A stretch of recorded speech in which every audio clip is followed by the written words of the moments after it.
Okay. All right. Not sure. Is this it? Are we on? Are we Is live? this it? Is this it? This is This is it. new. I mean, stand holding the iPad. the It's stand crazy. used to be holding a computer, so it's still. So is this stand new? They both have been here. Really? Yeah, man, not for that long. Okay. But since you were here, you've seen them before. Great. Yes.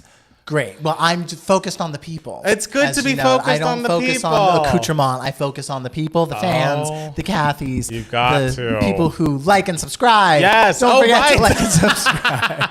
It's true. The subscriptions really went up just after we asked And people to people in the subscribe. comments being like, I've been watching your videos for years and I realized I would never subscribe. never And it's like, subscribed. oh, how are we living our lives? I don't know. But we're glad you're here now. We're so happy. We're that so you're happy here. that you're here. Let me see, because I did update this thing, and so I want to see the chat if we can get it. Let's get that chat. That Yeah. chat going up. Ooh, look here. at her up there. Oop. Oh no, not down there. Oh, not down there. No. Hey, Divas. First day of teaching starts tomorrow, and I'm here to not cry. First day of teaching? I feel like It's August. The people start teaching, like these school years start so early. It's so these strange. days. Where I grew up, it was always day after Labor Day. Right. Every year. Day after Labor Day Yes. is when school started. It just and seems it's just sooner and sooner, the kids. Well, glad we're adults now. I know. I think in my district, like in Jersey where I grew up, it's still staunchly day after Oh, Labor really? Day. But yeah, y'all who started school in August, what the I know. fuck was up with y'all? Because what about summer? What about summer? summer? What about summer? September is back to school. September? Yes, that feels like back to Yeah, school to me. it's back to school. And I mean, but I wonder, are the kids getting out earlier than they used to, too? Like, I are would they get getting out? usually if you like start in August, you ended in May, which is also weird. No, June. June is Right. when summer starts. Right. So therefore, that's when summer vacation starts. We're out before Memorial Day. Out before Wow. Memorial Day. Oh my word. I know, things are changing. God, these kids. I pray These for kids, them. I mean, they do what they do. You know. All right. Oh, Where's goodness. the August wallpaper sample? August wallpaper sample. Did I say that was I didn't know something you were that was having them happening? by month. I don't know, but we've picked one. We've There's picked one. actual wallpaper coming soon. Yeah. So everyone hold on to your horses. Yeah. Do you have a date of when it's going to be? No, I mean, I think they have to actually make it. They make it to order. Oh. And so I was hoping it would be in the mail so far, but not quite. And then are you going to put it up yourself? No! Okay. I was about to be like, girl. No. Oh, wait. Also, because we've learned that to say things at the beginning of podcasts and videos helps. Yeah. Subscribe. Do that. And as you can see, I'm wearing the New York hat to remind us all to get our tickets to the New York City live show that's happening at the Caveat Theater on the Lower East Side, August 30th, 2025. We'd love to see you there. We're going to be doing this podcast live for a live audience. We're going to be maybe even singing a song, arguing about pop music, playing some games. Matt Steele had a very funny game idea that if we can put together, Sure. would be very fun. Yeah. So we'll see how it goes. Is anyone else getting a static sound? Are people getting a static sound? Or just says it might be new leather chairs? What? No, they're Does it not. sound No like leather leather chairs. I mean, my chair always squeaks, but Ooh, 1 second. Let me try something. Uh-oh. Everyone, 1 second. 1 second. We got to get rid of the static. Not me catching a lie from the beginning. You.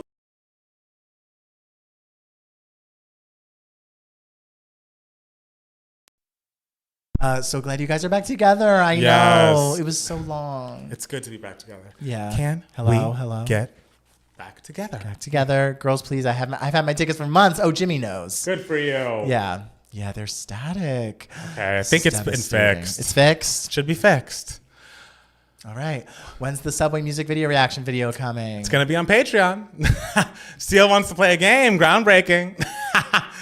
Doesn't happen often, but when it happens. But a live game where there's stakes involved. Yes. With people who bought a ticket. Yes. That's when I'll Yes. play a game. That's true. And if Yeah. you are not in that New York City area, make sure you can still see the thing remotely. Yeah, you can get a ticket to watch the live stream Yes, as it's happening. watch the VOD. And you can play at home Yes. in the comfort of your Y'all home. gonna play Mario Kart? Great. What if we are. did? What if we just hooked it up and people watch us play Mario Kart? Yeah, I for an wonder if hour? like video game streamers go on tour and just like play video games in front of a live Oh audience. God, what is society coming to? Hi, I do Quacku. not- What's up, Quacku? How are we doing?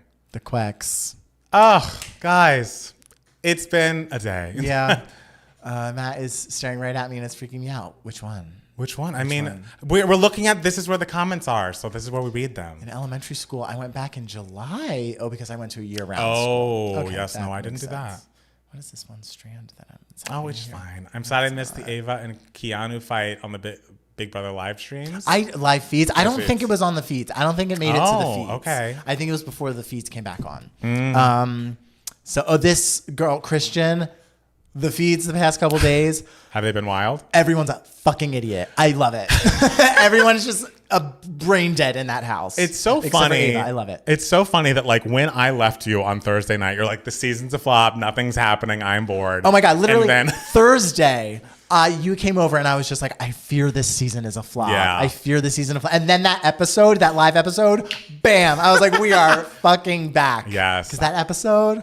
I'm glad. I'm so glad So because good. it's too soon into the season for you to know. be like, oh, it's over. I know. Year-round school sounds terrible. It does not sound like something I would like, but maybe it's something for others. You know, people who love the Scholastic. Yeah, you get like longer breaks. Like you get like 2 weeks off here and 3 weeks off here. I feel like that would throw me off as a kid. Like, Yeah. I like having like the big chunk of break. I agree. I don't even think I'm rooting for anyone. You're rooting for Ava Pearl. That's who we're all rooting for. Wearing the Yankees hat again, And Jack. Say, I'm rooting for Keanu and Kelly. Sorry, I have to. are they bad, or why are you? Why are you In saying it terms like of that? having their pulse on the house, like their finger on the pulse of the house, terrible.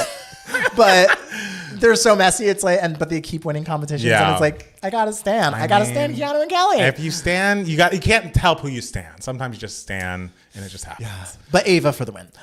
Still, have you seen Together? I have not. I was thinking of seeing it this week. So Yeah, that's the Dave Franco, Alison Brie film. yeah. Okay.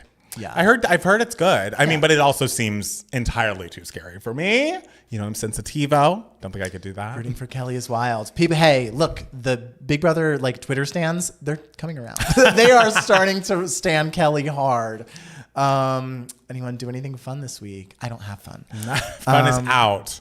Who's your favorite pop girly right now? Carol Chan. Mariah Carey. New album coming in September. Favorite? It's always going to be those two. I mean, yes. If you asked about favorites, we got it. Kelly volunteers for the blog over and over. Kelly and Keanu need to leave so the game can start. Girl, it's starting. Kelly and Keanu can do whatever they want. It's been a weird few days. Oh, I remember there was an earthquake in Jersey. I heard. Lots of plot holes, but I enjoyed it. Okay. Glad you liked it. Never went back to school in September, and it usually ended the first week of June. Yeah. Day after Labor Day, guys. That's the way it should be. I'm definitely rooting for Ava. The rest, isn't Ava messy too? No. Oh, in terms Ava- of like gameplay, like she's very like staunch and deliberate and just like, this is what I'm doing. She's not like wishy-washy, like, Right. But she's very good at convincing people to do things. Okay. And like is on no one's radar, but is also very much standing her ground, which Okay. no one in the house knows how to do. Yeah, Ava's great. My Taylor Swift 12 Hopes, a solid 13 tracks, please. Nostalgic pop, no features, new producer or two, lots of visuals, lots of promo, pre-released single. I mean, we're going to talk because I feel like the murmurs are getting louder and louder about a new Taylor Swift era. And like, we're just going to talk about some. And the thing is, and we'll talk about it on the show, half of my news articles have question marks at the end because I'm like, is this true? Is this not? Oh, speaking of, I have to go through and find and get some more. So you talk to the people. Euro cheese, you must not be following the feeds because. Is Mickey a mess? Woo! Give me some info. I mean, listen to 2 gay minutes, girl. I mean, you won't understand anything I say in 2 gay minutes because it's too much for me to pack in. But Right. Has anyone else been watching nonstop clips of Cynthia, Adam, and Philippa in Superstar today? I mean, I heard it was fantastic. I've seen little clips, and I mean, they sound great. Like, but that's not really surprising to me. Okay. It should always be day after Labor Day weekend, but I'm used to it not being that way. Interesting.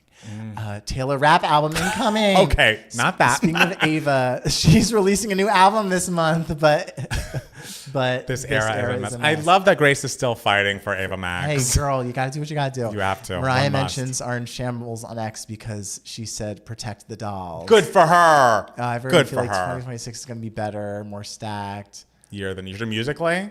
Hello, Olaf. Abby's the only person who doesn't need a new producer with Taylor. Like everyone's like, push Jack Antonoff off a bridge, and Abby's like, I like him. Yeah, I seen the mess that is Mickey last night and today, girl. Today. I've been singing "She's Got Away" refrain all weekend. It's great. I mean, that's quite the refrain. Yeah, it's quite very the good. outro. Yeah. And I'm happy this song seems to be doing it for the Chapel fans. Oh, 'Cause absolutely. A lot of people weren't super into The Giver. Well, I liked The Giver. Yeah. I guess I didn't like re-listen to it all the time, but Olaf, thank you for thinking of me. We'll talk about it on the podcast. are we really talking? That's like, Oh, we certainly will. I love that that's your number one news for idiots. Oh, It's like not news for idiots. I'm not going to be like news huge guys. news, guys. No, but what did you do this week? I mourned. Oh, well, I guess so. The pop girlies love them some Jack. Me and my last 5 tracks of Red. Hey, and if you like it, I think that's right. That final third. Hope there's someone in the team that is saying, girl, edit to make a solid, cohesive 12-track album. Today, I woke up late and didn't get on the feeds. Dang it. Yeah, it's been a mess today, too. But we love mess. We love mess. Yeah, we love and hate when people overthink things. The Subway is a great song, and I hope we get more of that sound, though I liked The Giver, too. The Giver's good. The Giver is good. And it is it's a good song. I will say, of course, I would like more of that sound. I would also like more up-tempos. Like, Yeah. I need like a big, because like Yeah. the up-tempo pop on that record is so fantastic. Yes, and it's We're like- like, of course the Subway's great, The Giver's great, but like, You're Chapel Roan. you're Chapel Roan. You're not... H-O-T-T. Yeah, like there's enough girls who have the balladry down. Yes. You're Chapel Roan. And you gotta be Chapel. Yeah, I keep forgetting about Morgan on Big Brother. Oh God, Morgan. Oh, she drives I me mean- nuts. Steele, what's one word to describe this season of Big Brother so far? Brain dead. Jesus. Brain dead okay. and spineless. Oh, wow. Tell us how you really feel. But I mean, I guarantee you, if I was in that house, I would probably be making the most dumbass moves as But well. I think you'd make braver moves than like what you're been described. I'd make brave, but the thing is, everyone goes in there being like, I'm going to make big, bold moves, and then they get in there and they're like, ooh. So like, watch me be such a hypocrite. It's so easy to like talk a big talk, but I assume walking a big walk once you get in there is difficult. Matt Steele and my parents, the only place I hear about anything Big Brother related, and they always have wildly opposite take. Your parents casuals. The B-side of the Subway. Why is the demo called I Hate It Here? I think that's funny. Chapel's the best of the newer pop girls. Hot to Go is iconic, but I agree we need more up-tempos. Yes, we do. The breakdown and violence is 100%. That's like so harsh. It's probably like overall the cast making most consistently like the dumbest moves. Oh, well. And like most afraid to do anything like back to back to back to back. Yeah. But this isn't a podcast about Big Brother. Oh, I'm glad you said it. I wish I could tell everyone that because, someone to my right kind of thinks it's Yes, I saw the popcorn bowl break. It's I wonder how hard that backyard ground is. It must be like What Chapel Roan's cement, single is your astro favorite? turf. Like of all her singles? all our singles. I mean, I still think Hot to Go. I love Yeah. Hot What to were the Go. singles off of? It's hard because there were so many singles before she blew Yeah, up, so So it's like we what? don't know what that era fully looks like. Yes. Because we're still in it, kind Yeah. of. Good Luck Baby is also great, obviously. Yeah. Yeah. Yeah, it is great. I hope Olivia releases for 2026. I do too. I was hoping 2025, but I mean, I don't know. I just recorded a fun guest spot on Pop Culture Podcast. I'm feeling very energized. Yay! We love when you get a nice push. Absolutely. Creatively. DJ Bob, are there any male artists you think are good right now? Us.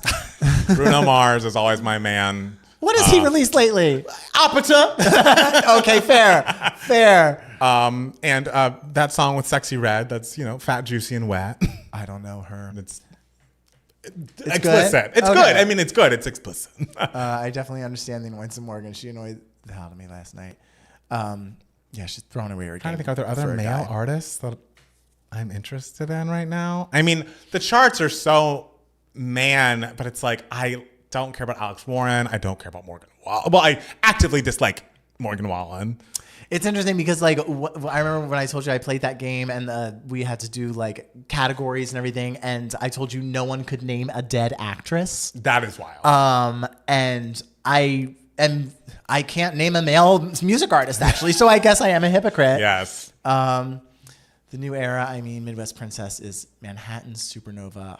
Manhattan was a. I think that was one of the first, I think. Really? Yes. I don't dislike it.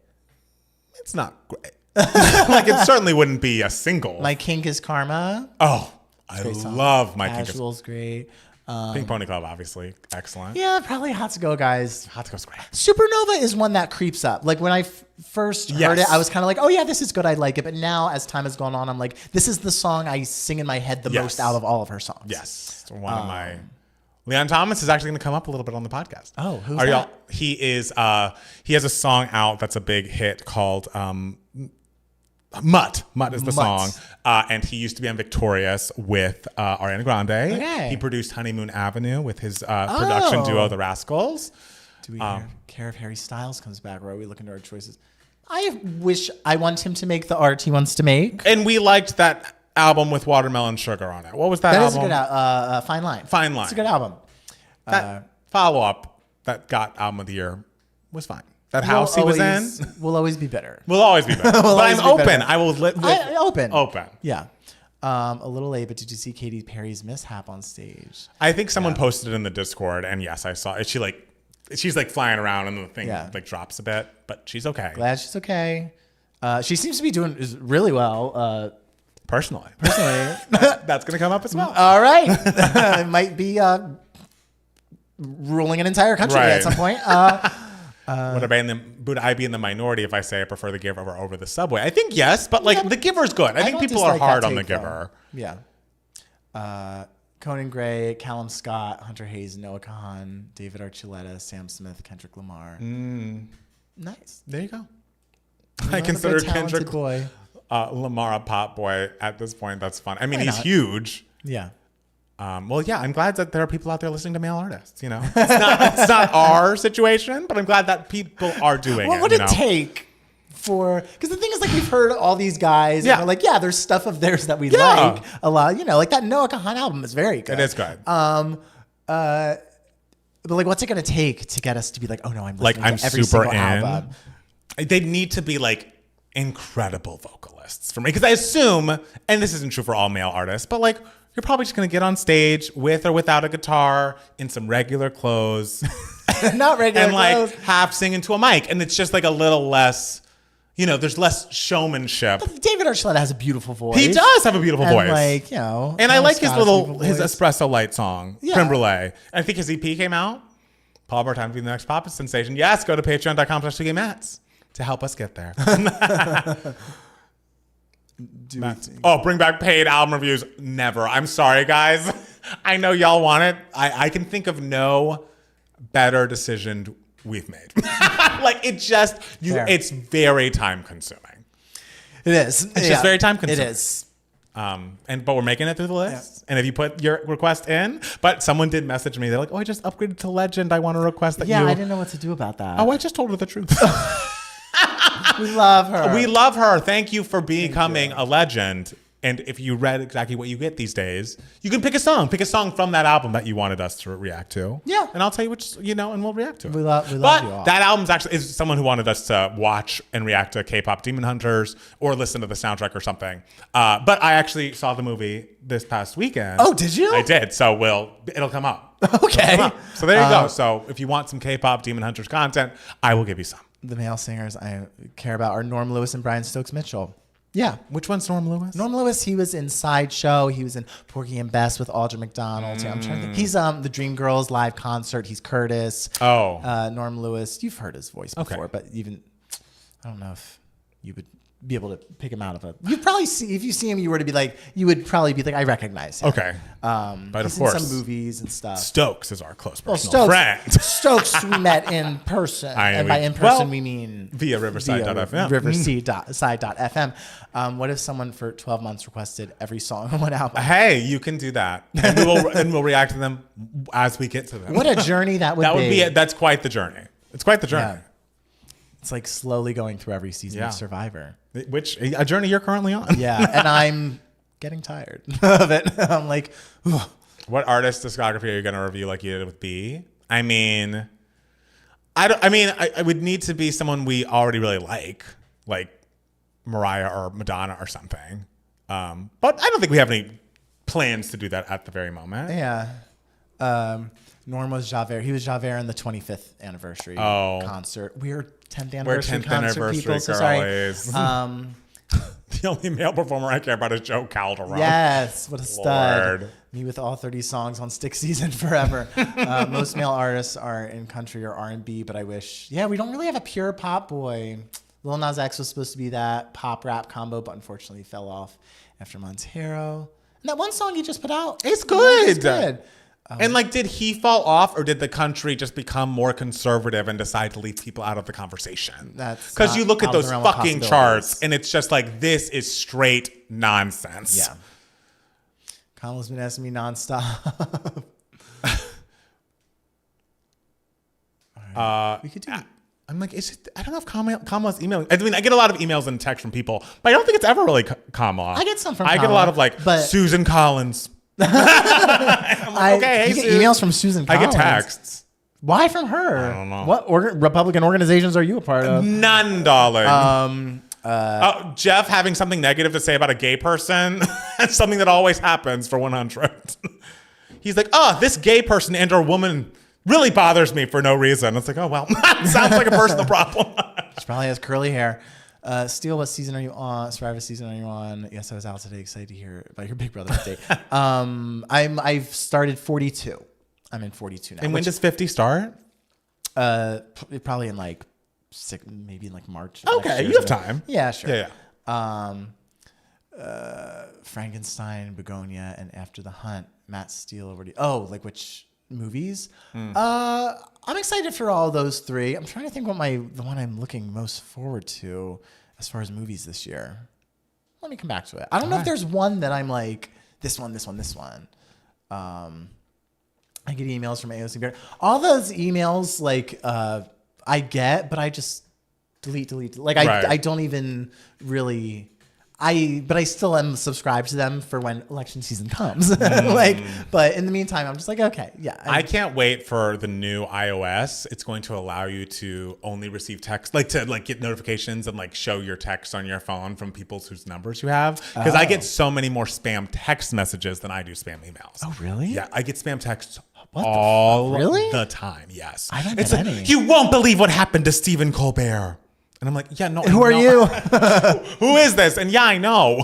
I remember the one time I got a text from the John Tester campaign, and it was, "Hi, Matt, this is Glenn Close." and just a picture of Glenn Close. Iconic. Like, I'm here campaigning for John Tester. I mean, maybe they probably looked you up if they did Glenn Close. Oh, they knew I was they a know what queen is going to go for And I actually texted them back, and I was just like, I'll donate if you, Glenn, I'll donate if you give me information on the status of the Sunset Boulevard movie.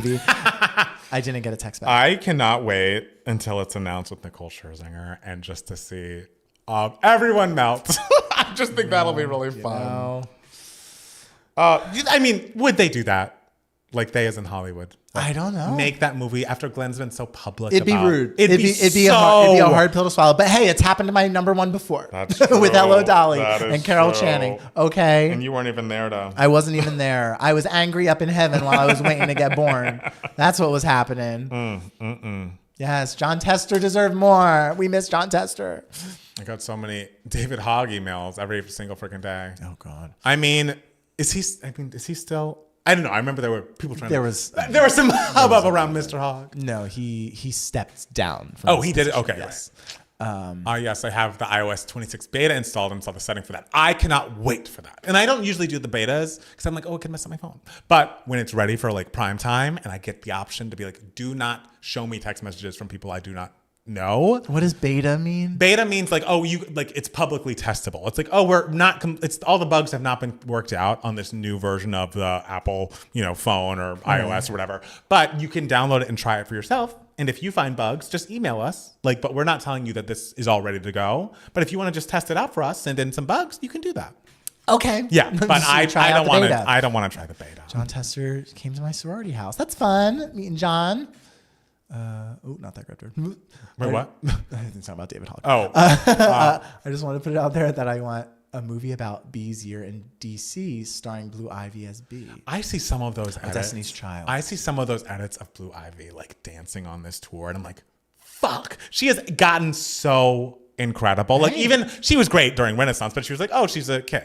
But I think Beyonce's doing a smart thing where it's kind of just like, okay, Blue, like if you are interested in this, we're not just going to like hurl you out there and you're going to release a song and that will probably be fine. And you're just going to be out there willy nilly. Yeah. You are going to be a dancer in the show and you're going to see if you like it, because this is hard work. Yes. And you're going to get better and get better and get better. So then when you release your first thing, you'll be up to snuff. Like you'll be ready.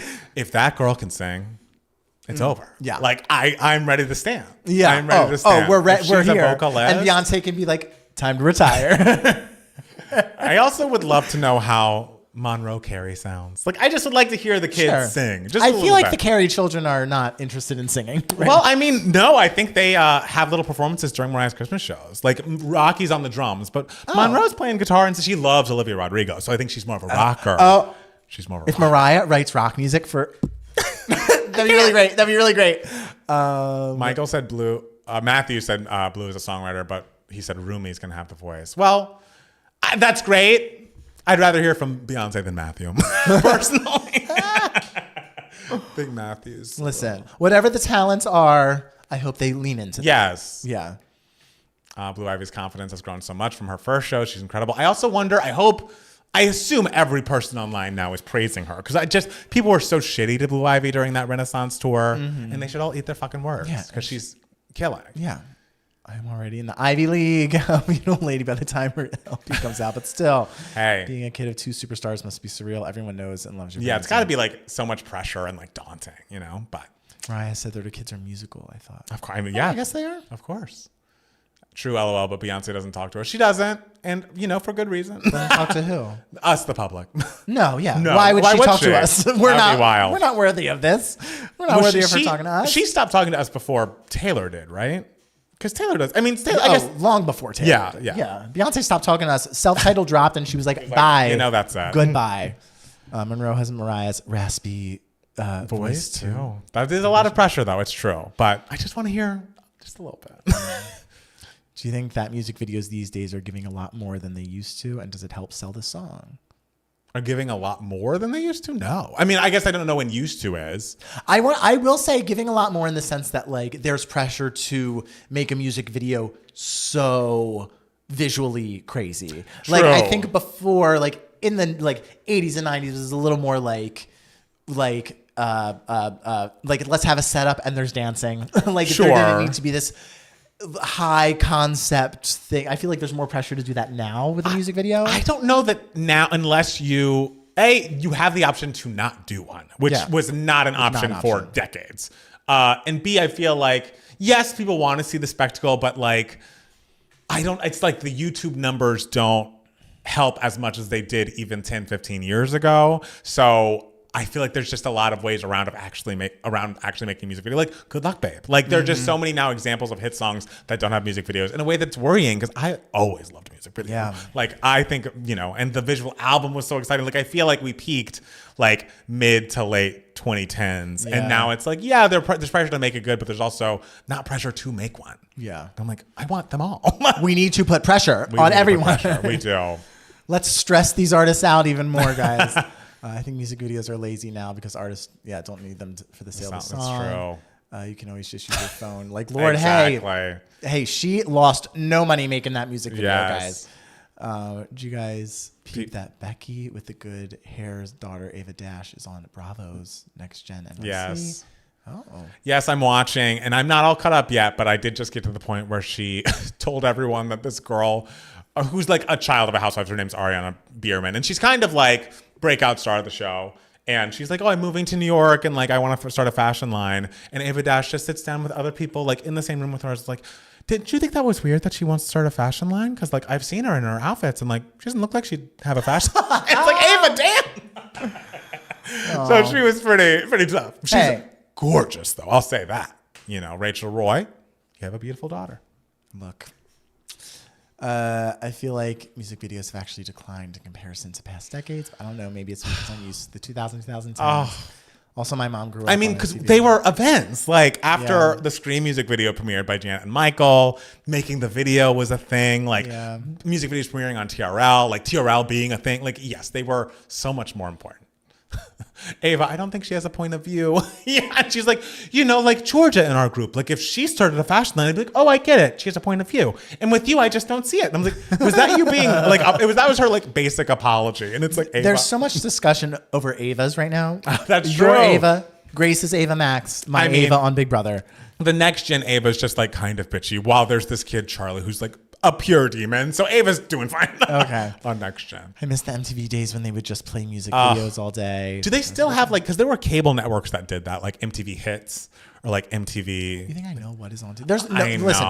There is a channel for everything. Yes. Lord knows, unbeknownst to us, there's probably a cable channel with just 2 Gay Mads content. Hey, if there is, we need some money. Yeah, there are 5 million channels in the world. Yes. How do we get on one of them? I know. Wouldn't you watch us on a fucking music video countdown show? Yeah, those of you still watching TV. Yes. Maybe 3 of you. And I hope all of you are subscribed to this channel, since apparently we have to tell you guys to do that. Subscribe to the channel. I always thought it was just assumed. No. No. Look, do you remember how some elections turn out? You really have to assume that people don't know what they're doing. Okay? But okay. You're right. I guess you just have to be explicit with what you want. Give clear instructions. Buy tickets to our live show. Subscribe to this channel. Give it a like. Even though I guess the likes are good for YouTube algorithm reasons, but I'm always like, I don't really care about the likes. Who cares about that? The subscriptions are more important. Yeah. Patreon.com/2GayMads. We'd say it during the breaks, during the middle. I guarantee you people listen to the podcast and are like, skip. Do you think people ever skip after News for Idiots? They're just like, okay, that's enough. They don't. I guarantee. You don't want to hear what's been inspiring us. No, I guarantee you, people just want to hear our takes on things. There are no podcasts, unless I'm actively bored, that I'm turning off in the middle.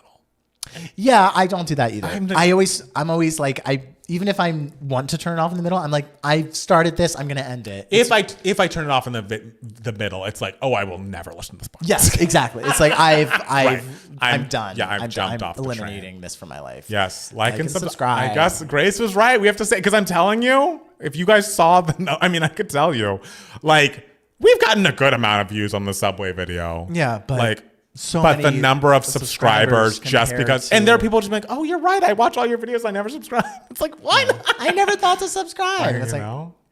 Hey, but I'll take it. I prefer the second half of the podcast over the first half, honestly. Ooh, that's cool. I love it. The thing is, if we had to rank the segments, I feel like so many people out there would put Travis Tracks first. Really? Oh, I do. I remember when we started doing it, people were like, this is now my favorite segment. Oh, yeah. Podcast. So... yes, tell us what your favorite sections of the podcast are. This was good. To be fair, this is before Travis started listening to the Fame Monster. That's so I true. guarantee you now people are off the Travis Tracks train. I think once we got to Fame Monster, people were so shaken up by the fame takes from Travis that they were prepared. They were prepared. Sure, but wild. Listening to those median voter interviews is scary. It is. There's a podcast I listen to about reality shows, and one of them talks about their kids. I fast forward through that. It depends on the stories, but Bitch Sesh, the beginning of those episodes, they talk about their lives and the kids come up. I think it's cute.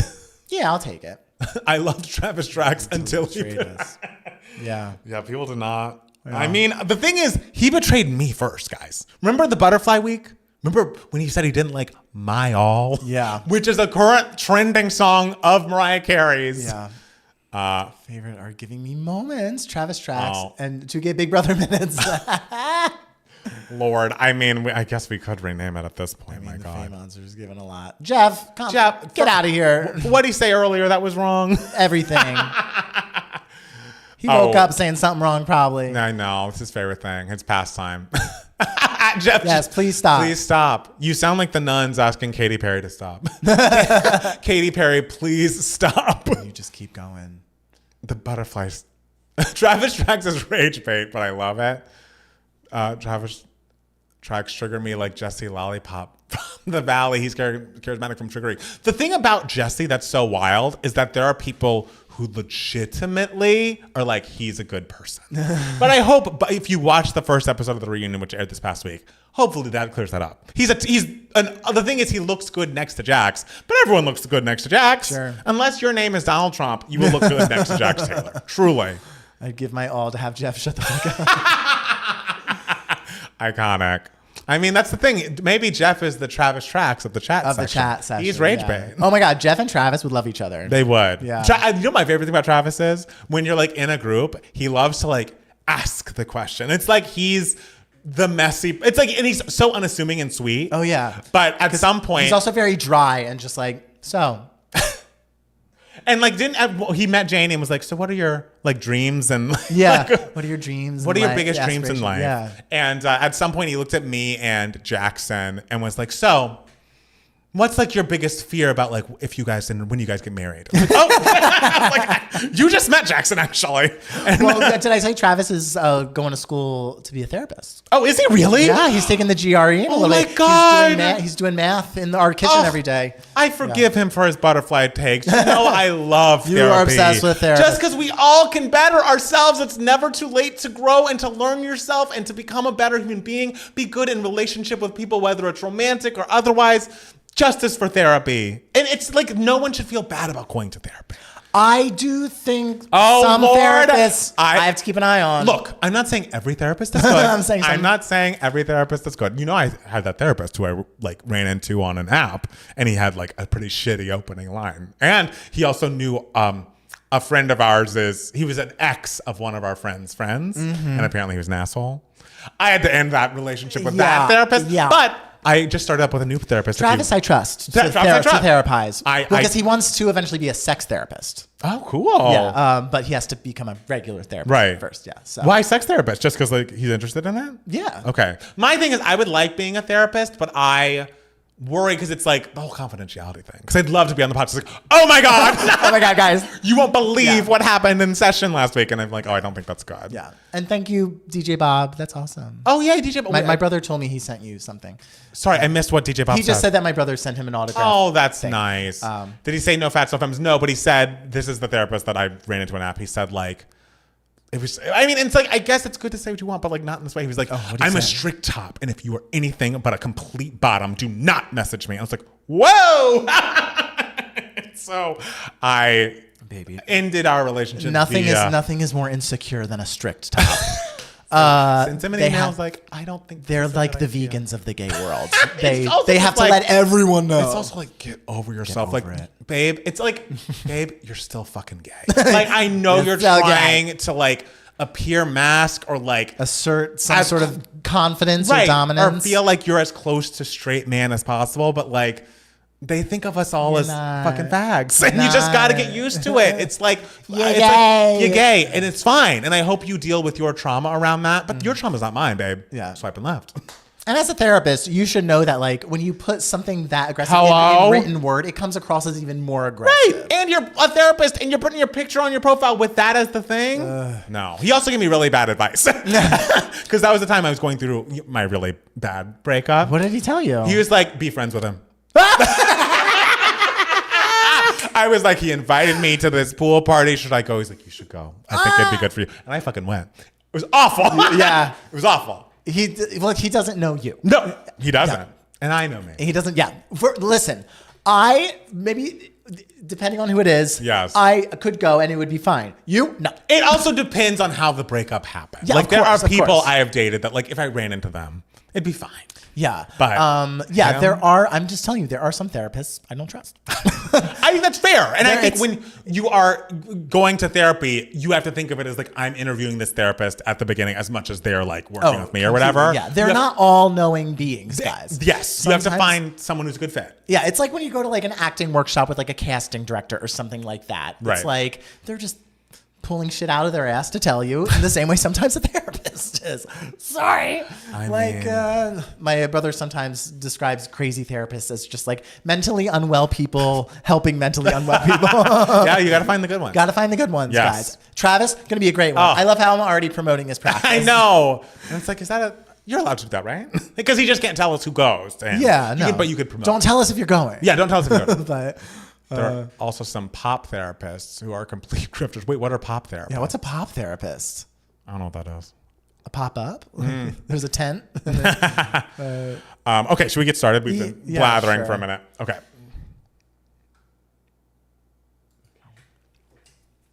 Good. Hello? Here, we're using new software, aren't we? No, this is the old software again. You said we were going to use new software. We were, but then it had an error, and so I used this old piece of equipment. I was so excited thinking we had something to tell the people. Now this is going to be the most boring podcast ever. Oh, yeah, because people are most interested in our setup, our podcasting live streaming setup, you know? That they can't even see. Right, exactly. Just know that it's currently working, and if it doesn't, we'll figure it out. Then we'll see you next week. Exactly. We'll see. Bye, guys. No, stay tuned. Hello, guys. Hello. Okay, let me put in an ad. Some of you are going to get an ad. Some of you aren't. That's okay. Therapy is good. Therapists are awful. Gay bi partners do not date. I mean, I'm sure there are some good therapists who are partners. Yes. But yeah, there's like, I bet in any profession, there are bad, podcasters. And not us. Not us. We're the good ones. We're one of the good ones. Pop isn't popular. Pop psychology is a book genre. Oh, I see. I guess I should have said psychologist. It's fine. Okay, once I can skip this ad, we'll get started. I also didn't know, I think I've said this on the podcast before. I did not know until like a couple months ago that there's a difference between a psychiatrist and a therapist. I always forget what the differences are. I know someone can prescribe. Yeah, a psychiatrist can prescribe. Oh, okay. And a therapist cannot. Yeah. Great. So then it's like, why doesn't everyone just see a psychiatrist? But sometimes you want to. Steele is so like antiquated on therapy. I think it's kind of like, oh, so you're just seeing like a therapist for fun? It's not for fun. You're working. Okay, but this is not that. I feel like some people just see them for fun. Who sees them for fun? They're trying to work through issues and things. I think some people just go. You are so backwards when it comes to that. I would think that's your most boomer take. Is like, therapy's for rich people who are bored. It's like, no. Therapy's for people who are trying to work through issues. But sometimes rich people who are bored do kind of. But I'm just saying. We should get started, and cut this all out when we put this up on YouTube because my goodness. Listen, if you're a therapist out there, we love you and we support it. Yes, I do at least. You want to start or you want me to start? You start. Okay. Hi, everybody, and welcome back to Two Gay Matts, the podcast. It's Matt Palmer. And it's Matt Steele. And we are back again another week. And Matt Steele. Yeah, we're together. Yes, we're actually in person. This is not an over Zoom situation. We can hold hands. Yes, we're not going to. We're not going to. But no, it's that'll option. cost more. That'll be $50 per month patron. I don't think who's paying for us to hold hands. I'm sure there's people out there who would want to see that. That's a low bar, though. Yeah. They probably want. Remember someone, I don't know if this is weird. Someone cameoed us asking, like, what would a video about you two tickling each other be like? And Matt Palmer was like, what does this mean? And I'm like, deny it. Don't even question it. Just my thought it. was like, we don't have to tickle each other in our answer, and then we could get the cameo money. But Steele was like, let's just I'm not humoring this shit. Okay. You don't want to encourage more, tickling discussion, which I think is fair. That's not why the Two Gay Mats are here. And again, there's a lid for every pot. Yes. We're just not the tickling lid. We get so many cameos, guys, not so many cameos. We're not that famous, but we get so many cameos from people who you can tell have no idea who we are. They just like search for gay. Yes. And we pop up. Yes. And they have some requests. And it's just like, what the fuck did we get ourselves into? Some are odd. Some are odd. But you know what? That's what being an artist is all about. Yes. Is this art? Yeah. Matt Steele. Yeah. How was your week? Fucking devastating. Oh. The worst possible thing happened to me. I know what it is. Week. It's not that bad. Everyone, don't worry. It's really bad. No, guys, you know how I am with my boba places. I live in a neighborhood that I won't disclose because I don't want, the randos out here to know where I live. Yeah. I live in a neighborhood where there's essentially like 8 different boba places within walking distance. That's a lot. I know it is, but there's one that I would go to all the time because it always had the best seating and the most wonderful people who worked there and just like a great boba and everything. But I like to get my work done at a boba place. So that's where I get like most of my work done. I sit there for like 4 hours and I type. Yeah. And there's always good seating available. Guys, I go into the boba place, I believe on Wednesday or Thursday. I don't even remember at this point. And everything is normal.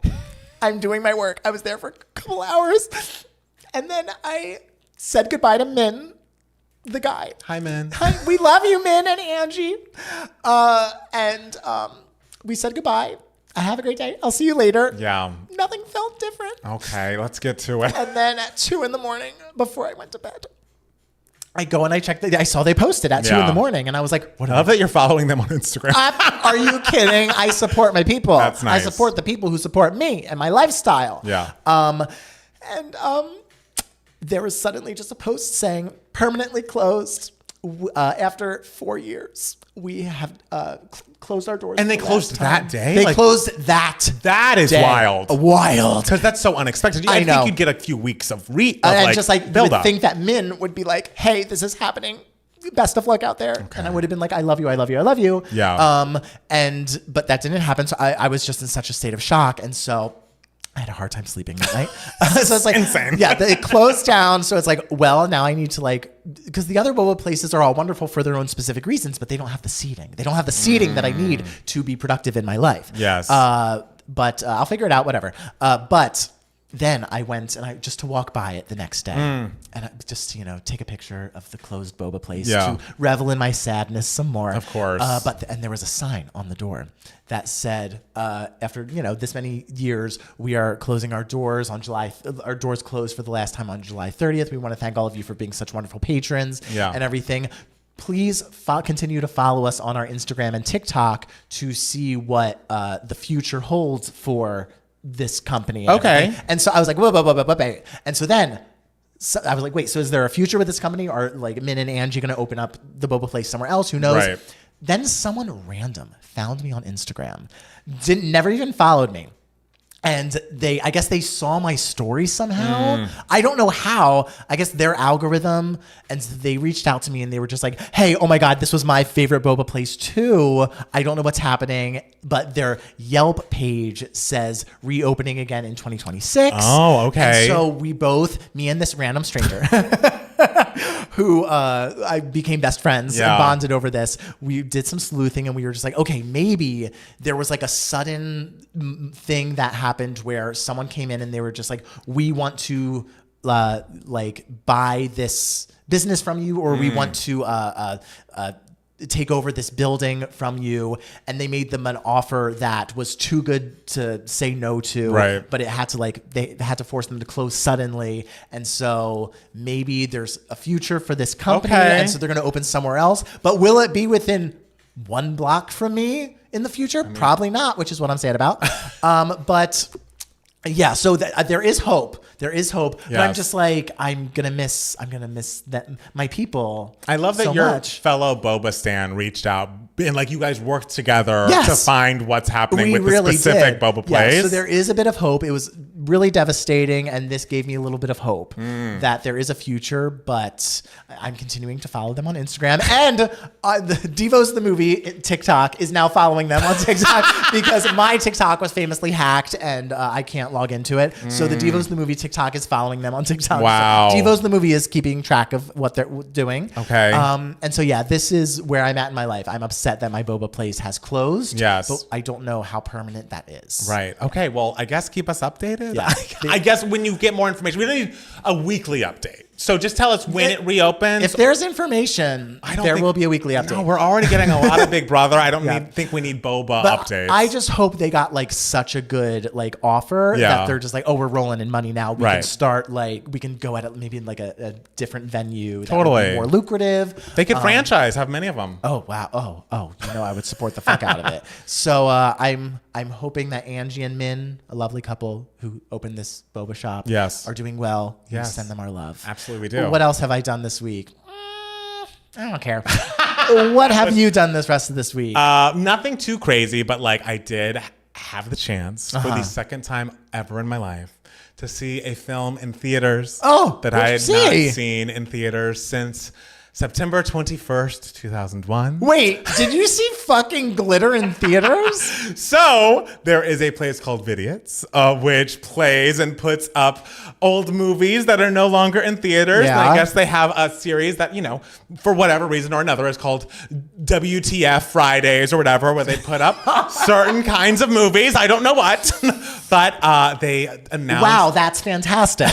yes, that's what it means. Wow, that's fantastic. And so I went and saw Glitter in theaters for the first time since I was 14 years old. And I did want it to say hit the same way? It hit absolutely beautifully. I will say, even when I was walking in, I was a little concerned because I'm like, are people? I just didn't know what the viewers were going in for. Are people going to bring props and shout and make this a Rocky Horror joke? Right. And the thing is, I did see other lambs. There were people in Mariah merch coming to the theater, obviously. There was a lovely, I don't know, fan, but someone who had seen us online talking about Mariah who came up and introduced themselves. So, hi, Samira. Thank you so much for, saying hello. And I just was like, okay, is this a weird mix of lambs who are like, because the thing is, Samira's like, I don't get why this isn't re-aired all the time. Like, there are always screenings of Purple Rain. What about Glitter? Wow, people hate women. I was like, you get it. Samira fucking gets it. But there were certainly people there that had a different perspective. Okay. And so, I got used to some of the laughter.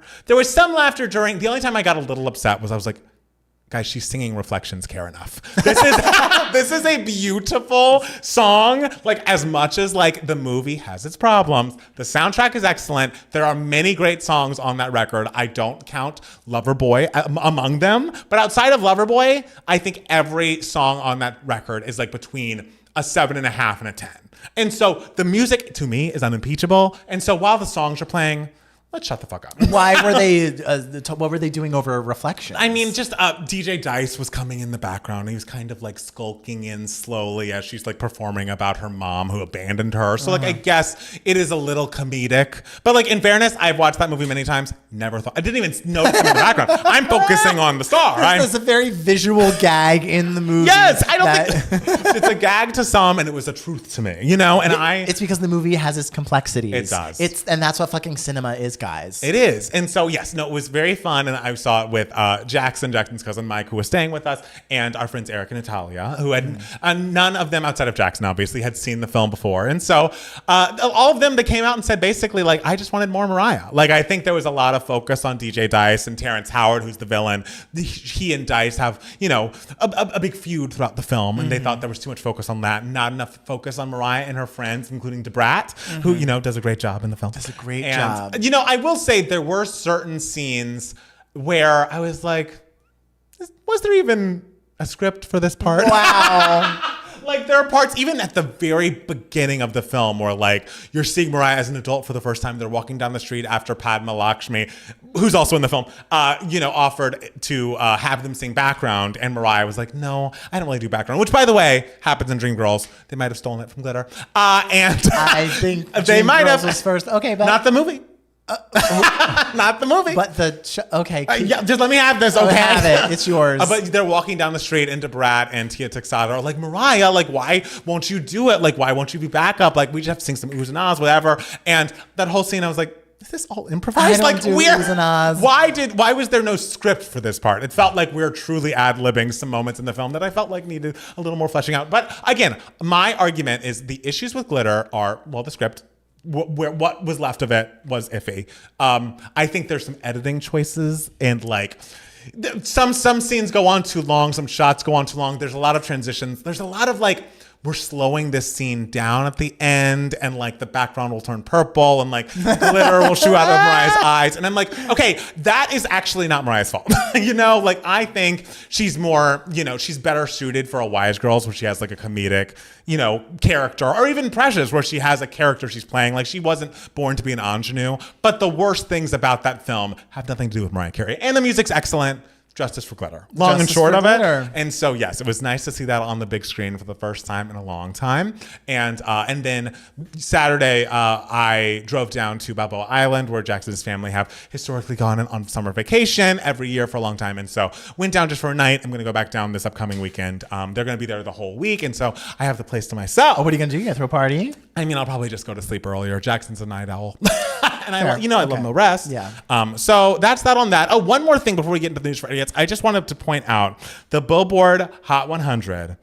For the first time, I think, in my life, I am seeing not just one, but multiple artists that I have worked with in one way or another, like represented as artists on the chart. Okay. The first of whom is, I was talking about him before we started, Leon Thomas, who has his song Mutt, who it's been going viral. It's been so successful. This is definitely his breakout era. He was on Victorious with Ariana Grande, and he was on Insecure for a bit, and now he's really having a breakthrough moment as an R&B artist. And he is a person that I have written songs with, like maybe a decade decade ago. And like I have songs on my computer where I'm like, oh yeah, we wrote this song together. Oh, shit. And I think he put out one of our songs on a mixtape. It's a song called 24/7. It's on his Metro Hearts mixtape. And I'm just like so excited because he's very young, obviously. And so when I was working with him, he probably was like a teen or something, but he was always so sweet and so nice. And like to see him have this breakthrough moment so long into his career, I just am so happy for him. That's great. And then secondly, there's a film on Netflix these days called K-pop Demon Hunters. That is like, by the way, something that I watched this past week and it was very good. Maybe it'll come up later. I don't know. We'll see if anything else gave me moments besides glitter and K-pop Demon Hunters. But both are great. But then it has become such a phenomenon where the number 2 song on the Hot 100 right now is from K-pop.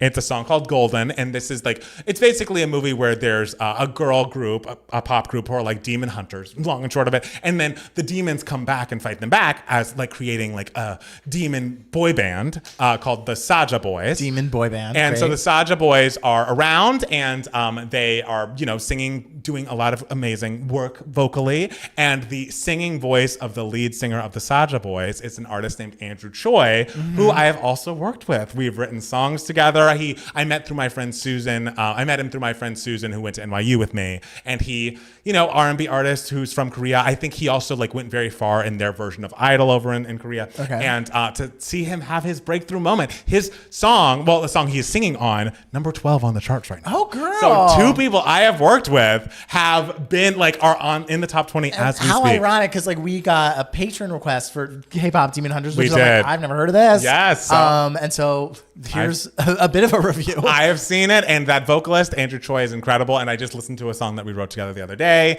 just after I heard about all his success. And he sent me an email like 10 years ago being like, hey, I'm in this session right now with this like Korean producer or something. And he had your album out. And I told him I knew you, and he was blown away and blah, blah. So it's like, he's just a sweet guy. God. And like, I love to see like people that are wonderful and talented become so successful, at this stage in life. And so kudos to both. Look at me praising 2 men. I just have to have met them personally. Yes. And I'm ready to confirm.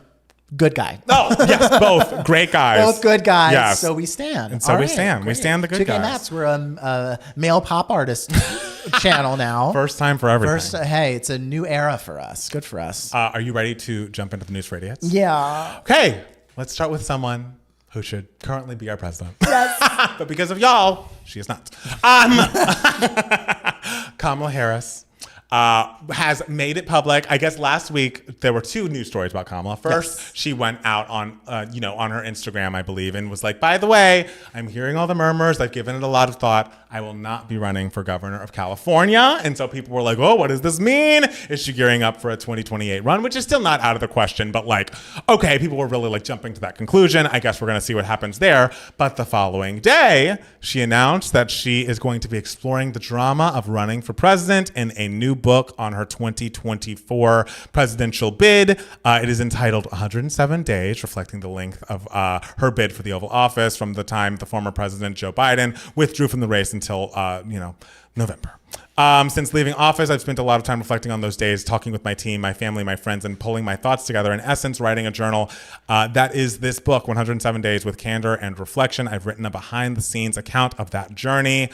And you know what? I think that's cool. I would like to know what that was like, because it was like such a whirlwind for us on the very much outside of what was happening, I'm sure, for her. And so I'd like to get an inside scoop. Of course, I would love for her to return to the political sphere, because I think she's such a strong voice. And like every time she speaks, I'm like, oh, she could have been our president. So qualified and knowledgeable and great. Yeah. And did you see her on Stephen Colbert? I sure did. I watched the entire interview. I didn't watch for the whole time, but I will say the clips that I had seen, the clip where she was like, I am taking a step back from public office because the system is broken.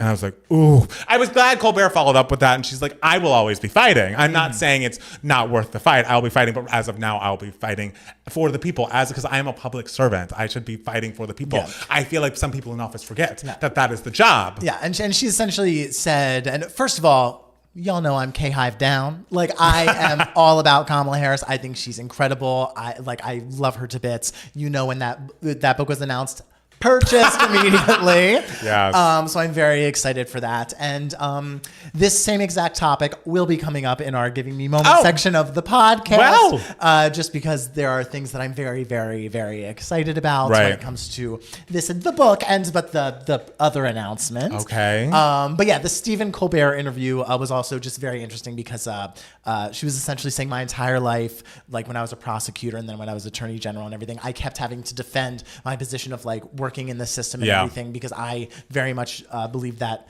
the way to create change effectively is to work within the system. And then she expressed very candidly and very heartbreakingly, like to Stephen Colbert, like that I worry that the system is broken.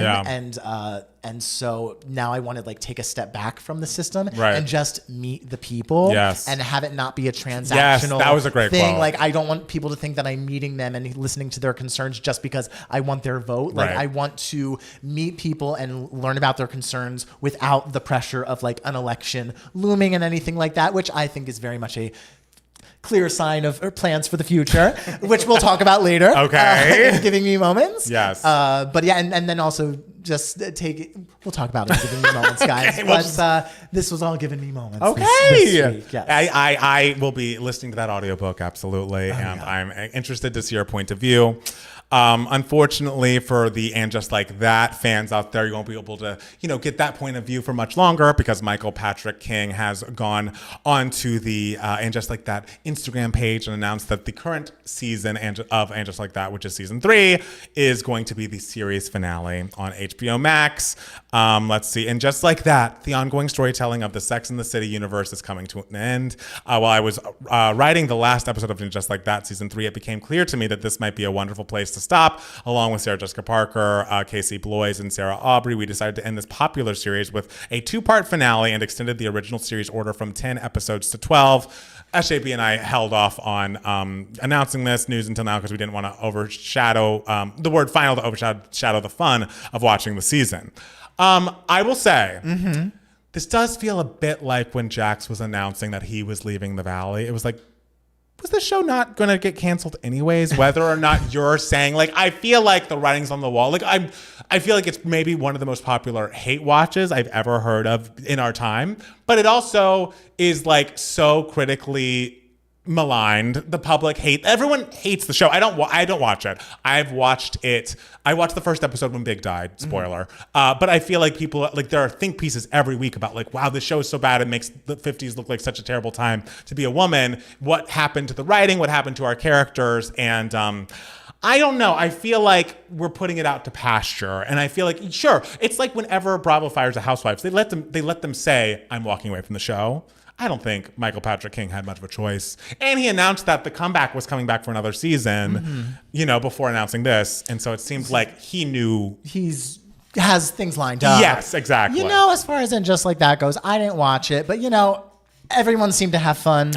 Like, people, like, for a show that you say, like, people like hate watch and everything, people sure did seem to enjoy the experience of it, period. So, and for something like that, it's like, was it ever really going to last that many seasons? Like, I think it's also something that, like, these actresses were just like, yeah, let's just, like, dive back in for a little bit and then we can quickly go out. Like, I don't think it was ever, even if the show was, like, critically acclaimed and people loved it and everything, I would never have seen it lasting more than 4 seasons. Right. It's also like, how much must they be paying those 3 actresses? Yes, exactly. Like, how sustainable is this? Right.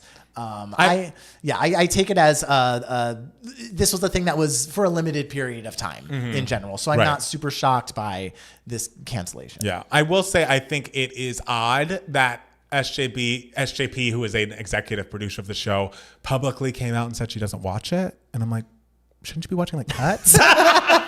So, like, especially like, oh, this is, I don't know. I might have already mentioned this on the podcast, but I thought that was odd, and I think it. Being canceled or them stepping away or whatever is expected. So to all the people that worked on the show, thank you for your service, and I hope you don't take the criticisms personally. No, it's all fun. It's all fun. It's a good time. You're working. Like, exactly. Like, you're working in an industry that, like, is kind of suffering right now. 100%. So you made some people some money. They got their SAG health insurance. They're happy. Yes, and we love that. Okay, the next thing, and the thing is about the news for idiots this week is I feel like every other news story has question marks at the end of it. All these are like maybe rumors that are coming to fruition. And so if we're going to be diving into some rumors, let's dive into a fun one. There is a theory that Taylor Swift's new album is coming sooner than we think. According to frequently wrong Twitter account, Nostradamus Insider, TS12 is going to be vibrant and energetic pop with disco style and electronics, 90s Nordic influence with catchy melodies and lively rhythms, often using synthesizers, drum machines, and electronic instruments. There are rock lags too, influences of ABBA, Ace of Base, and Roxette. Apparently there was also a story, I believe in some tabloid like The Sun, where it's like Taylor's already shot the first single music video in LA. And then there is a site that is reputable called Hits Daily Double, where like they like basically throughout the week are like following how many albums get sold, like, and what the Billboard charts are going to look like as far as the top 200 goes. They had a line that were like, oh, there are loud murmurs that Taylor's coming back, but then someone reached out to them and then the line completely disappeared. So that's the most real feeling I feel this rumor is. But if Taylor's coming, that is why. I'm like, could she be coming this year? And I will say I'm excited that if it's new material versus the re-records, which I think are fun. Yeah. But like, this is something real. Well, let's just say it.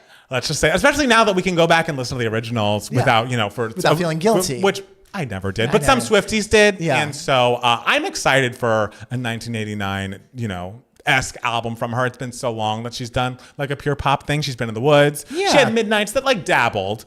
Yeah.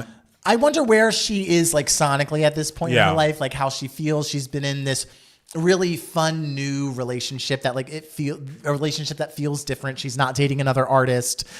She's experiencing new people. She's experiencing a football crowd. Like, yes. Like I wonder how this is inspiring her in different ways than she's been inspired in the past. And she's dating a man who has a podcast. So it seems like he can't be pissed if she's like, I'm going to talk about our relationship on record, which was always my theory about Mr. Alwyn. So he's a much more public facing persona than her last relationship. So maybe we'll be getting some specifics, some emotions, seeing how she's feeling, and it seems like hopefully if it's poppy, it's vibrant. I hope she's happy. I hope she's happy. Yes. I'll hope she's happy.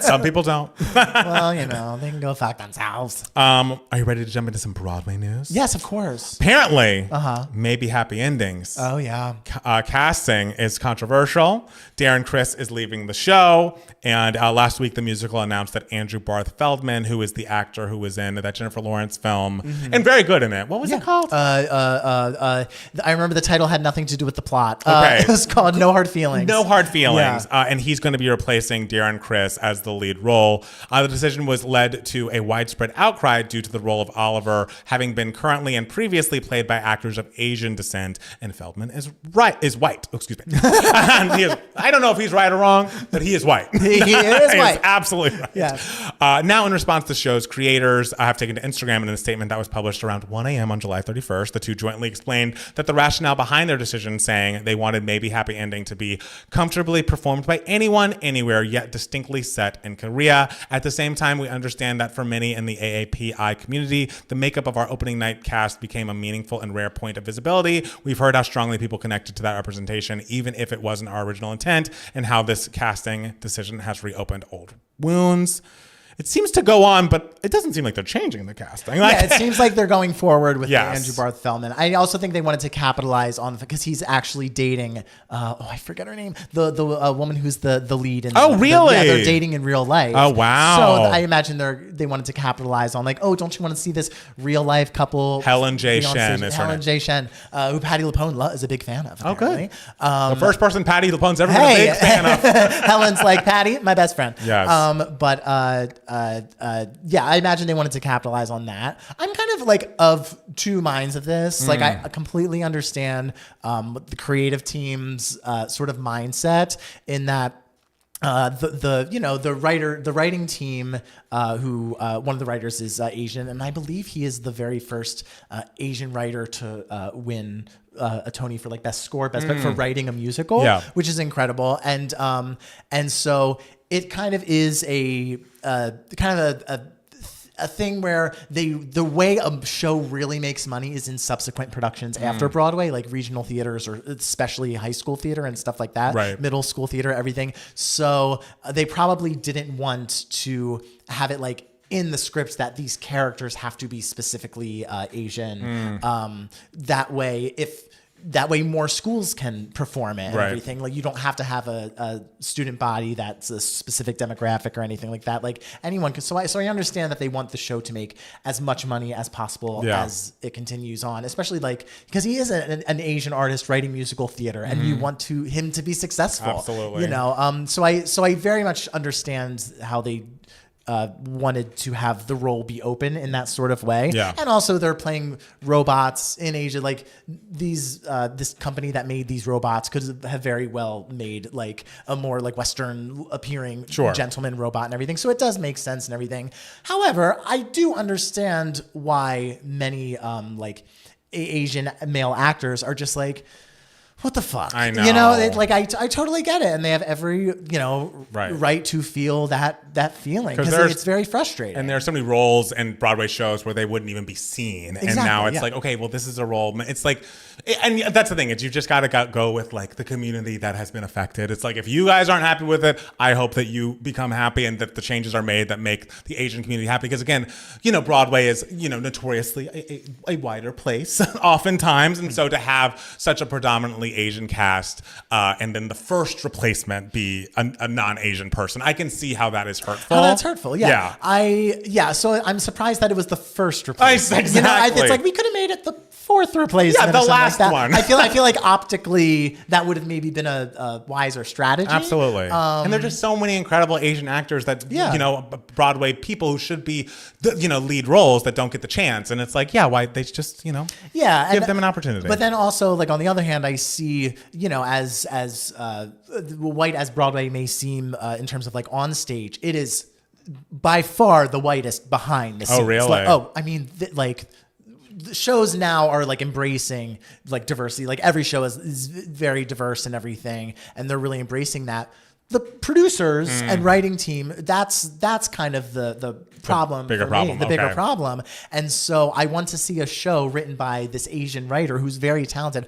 I want to see him have his show be super financially successful and everything, and for him to be able to make the creative choices that he can make as someone who's even in a artistry that's like less diverse, like a category that's less diverse. Yeah, it's my feeling is not like, oh, definitely you have to boycott the show, because again, you want him to make all the money he can. I want everyone involved of Asian descent to have big opportunities after this, but it's also like, I hope that the casting team going forward has felt this outcry. I don't know if they were expecting it. I don't know if this is a shock, but like, this is something that they should be taking into account going forward with the show and with all shows. Let's have people that are different be in prominent roles in the theater, in movies, in entertainment. It feels like this is something that should have been said 20 years ago. But again, you look at the Billboard charts these days, listen to the radio these days, and it's like, oh. So we've just, after November of last year, we've just turned the time. Because I'm hearing Morgan Wallen. Hey, listen, you got friends on there. I do, and neither of them are white. Hey. Neither of them are white. So these are the people we're rooting for. So yes, in other news, more white people. More white people. Katy Perry and Justin Trudeau. Fucking hot, right? They have sparked. They have an instant connection. The source says they have a lot in common. Great. But besides being white? Yeah. Like, I'm trying to think of... They're not even the same nationality. Right. What else could they have in common? It's not like he's a musician. No. It's not like and she's not a... Well... I mean, she was... She's made some political moves. She's made some political moves. Some better than others. No. I don't think any good. No. In 2016, we were rah-rah. Oh, she was. Completely. Okay. She was hardcore Hillary in 2016. I'm remembering the local politics is where we had an issue. And that's where her music is now, very local. I think that's something of note. So things we need to know. Justin Trudeau and Katy Perry sparked romance rumors in recent days by spending time together in Montreal. The pair shared dinner together on Monday, July 28th, and the former Canadian Prime Minister attended Perry's Lifetimes tour 2 days later. Sources tell People that their circumstances give them an instant connection, but any relationship between them is in the early stages. Okay. So we're not denying. It seems like we're not denying, and that's the thing is like when I was writing the story down, it seemed very much like a question mark. But now I'm looking at this People article, and I'm like, this seems more real than it ever seemed. Wow. So, One day Katy Perry is going to rule Canada. Hopefully she can be the one to bring Big Brother Canada back. He's not even the prime minister anymore. Yeah, no, that's I don't right, think he's he's the not. prime minister anymore. Okay. Well, he's probably got a future in some other sort of public life. Yeah, I know. Maybe he'll write a book. Like hey, Kamala. write a book like Kamala. Speaking of pop music, Paramore's Hayley Williams just dropped 17 new songs. Don't call it an album, but she dropped them all on her website at a point. Oh. And then she put them on to Spotify on streaming platforms this past Friday. It does have a certain order, so people are like sharing their playlist of like, this is the order in which we should be listening to these 17 songs by Miss Hayley Williams. But the Untitled project, which Williams released under her new label, Post Atlantic, that is so funny, a possible nod of Paramore ending its run with Atlantic Records, was released as individual singles on major streaming platforms without an official announcement, cover art, or track list. Williams' Instagram feed reveals the individual credits for each of the songs. So if you are a Hayley fan, if you're a Paramore fan, give it a listen. I think it's cool that she's, bucking the system, putting things back out on the website, making people download MP3s again. That was our early aughts moment. We were doing MP3s. Yeah. We were on the iTunes charts. And so she's, doing it her way. And I love that. Old school girl. Hey. She doesn't have anything left to prove. No. Yeah. I mean, everyone She's loves Hayley Williams. Everyone loves her. Once you hear that voice. Yeah. There's no way of saying no to her. So I'm excited for her and congratulations. Another thing that now seems more real than it did when I first wrote it down. My Best Friend's Wedding sequel is in the works nearly 30 years after the original. Mm-hmm. And Celine Song, the writer-director for Past Lives and Materialist, has reportedly been hired to pen the script. Yes. This is going to be a different style than the original movie, I would assume, but I guarantee you it's going to be beautiful. Dermot Mulroney, my king, who starred opposite Julia Roberts in the original film, recently confirmed there is talk of a sequel. Okay. So maybe they'll be involved. I will say, I watched My Best Friend's Wedding in the past year or two, and I saw, I guess, a thread from Ira Madison that I think I agreed with, where I was like, is it going to be fun? Because I don't know if Celine's Fun songs, is the brand. That's not Celine's I mean, brand. I have fun. I was having so much fun crying do. through Materialist, baby. Yes. I had a blast, but a different type of fun. Yes, a soft, quiet, A soft, quiet, still kind of fun. So favorite kind of fun, baby. I mean, I am interested in seeing it. I did like that movie a lot. I have faith, and Celine's song knows fun. Her favorite movie is Zootopia. She said Okay. in that famous interview that people were just like, "Oh, Zootopia." Has she written anything fun? She's written Past Lives and Materialists, which are very fun for me. But she famously, Past Lives was like the first thing she ever wrote and directed. And everyone was like, what the fuck? How did you get this made when you have like nothing else that you've ever written? And she was just like, I just did. Then it's amazing. Yeah. And so that's good for her. She can do it. I'm cautiously optimistic. I'm I'll say. excited. I wouldn't put it too excited. Another sequel that's supposedly incoming is Bend It Like Beckham 2. Yes, the director of the original confirmed that she's working on a sequel to Bend It Like Beckham. It's going to be directed by Barry Jenkins. No, I don't believe so. She's hopeful that the original film's cast members, including Keira Knightley, will return for the sequel. So, we'll see how it goes. It's just like, look, am I dying for a reboot of everything? Am I dying for a sequel of everything? Like, they also announced that there's going to be the holiday reboot series on Apple TV Plus. I'm not, but again, if the choice is we're rebooting everything, at least it's shit I like. Sure. I haven't seen Bend It Like Beckham, but Lady Soccer movie. I hear it's I fun. like Bend It Like Beckham. Love the holiday. Love My Best Friend's Wedding. So if we're going to be rebooting everything, at least we're rebooting some shit that I care about. Yeah, why not? Give it a whirl. Another new couple. Another hot couple. Liam Neeson and Pamela Anderson are dating. Yeah, she heard the rumor. Quote, oh my God. And quote, she was like, let's jump on that. the quote is, it's clear they're smitten. And they're both starring in the new Naked Gun film, which just premiered in theaters. I hear it's very funny. So I do like that, everyone involved very smartly waited until the film was in theaters to be like, And they're By dating. the way, I feel like you're going to care about this. Yeah. Pamela Anderson and Liam Neeson are dating. It's a budding apparently romance. the movie's phenomenal. I hear it's hilarious, like Yeah. laugh out loud funny. So I'm excited to see that in films. And I'm also excited for the two of them to be very happy. Because like we as a culture are very familiar with, their exes and like their former relationships. And I'm happy they've, found comfort in one another. They're both beautiful people. And also watching, it's like, I hope Katy Perry and Justin Trudeau work, but when it's like a Martin Short and Meryl Streep, it's like why watching generally when you watch The Golden Bachelor, you just like feel a little bit more heartwarming. Of course, yeah. And so I hope Justin and Katy figure it out, but these two, I'm invested. Yeah. I want good things for them. There's a hierarchy of what we ship. Yes. And this is pretty high up on there. So and lastly, I hate to even discuss it because it's so like revolting. Oh, this is insufferable. Sydney Sweeney and American Eagle. American Eagle, they collaborated on a new ad campaign that feels bad. It's just kind of like, we didn't think the optics through on this one. No, we definitely didn't.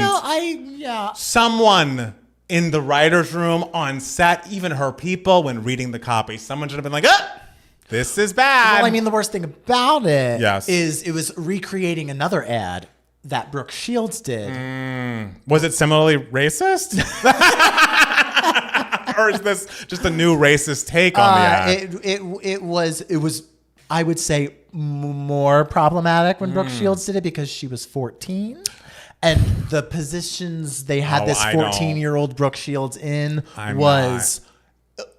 it's just like, whose parents signed off on this? So yeah, it's all around a rough idea. If you'd like to hear what is sexily whispered by Sydney Sweeney in this ad, genes are passed down from parents to offspring, often determining traits like hair color, personality, and even eye color.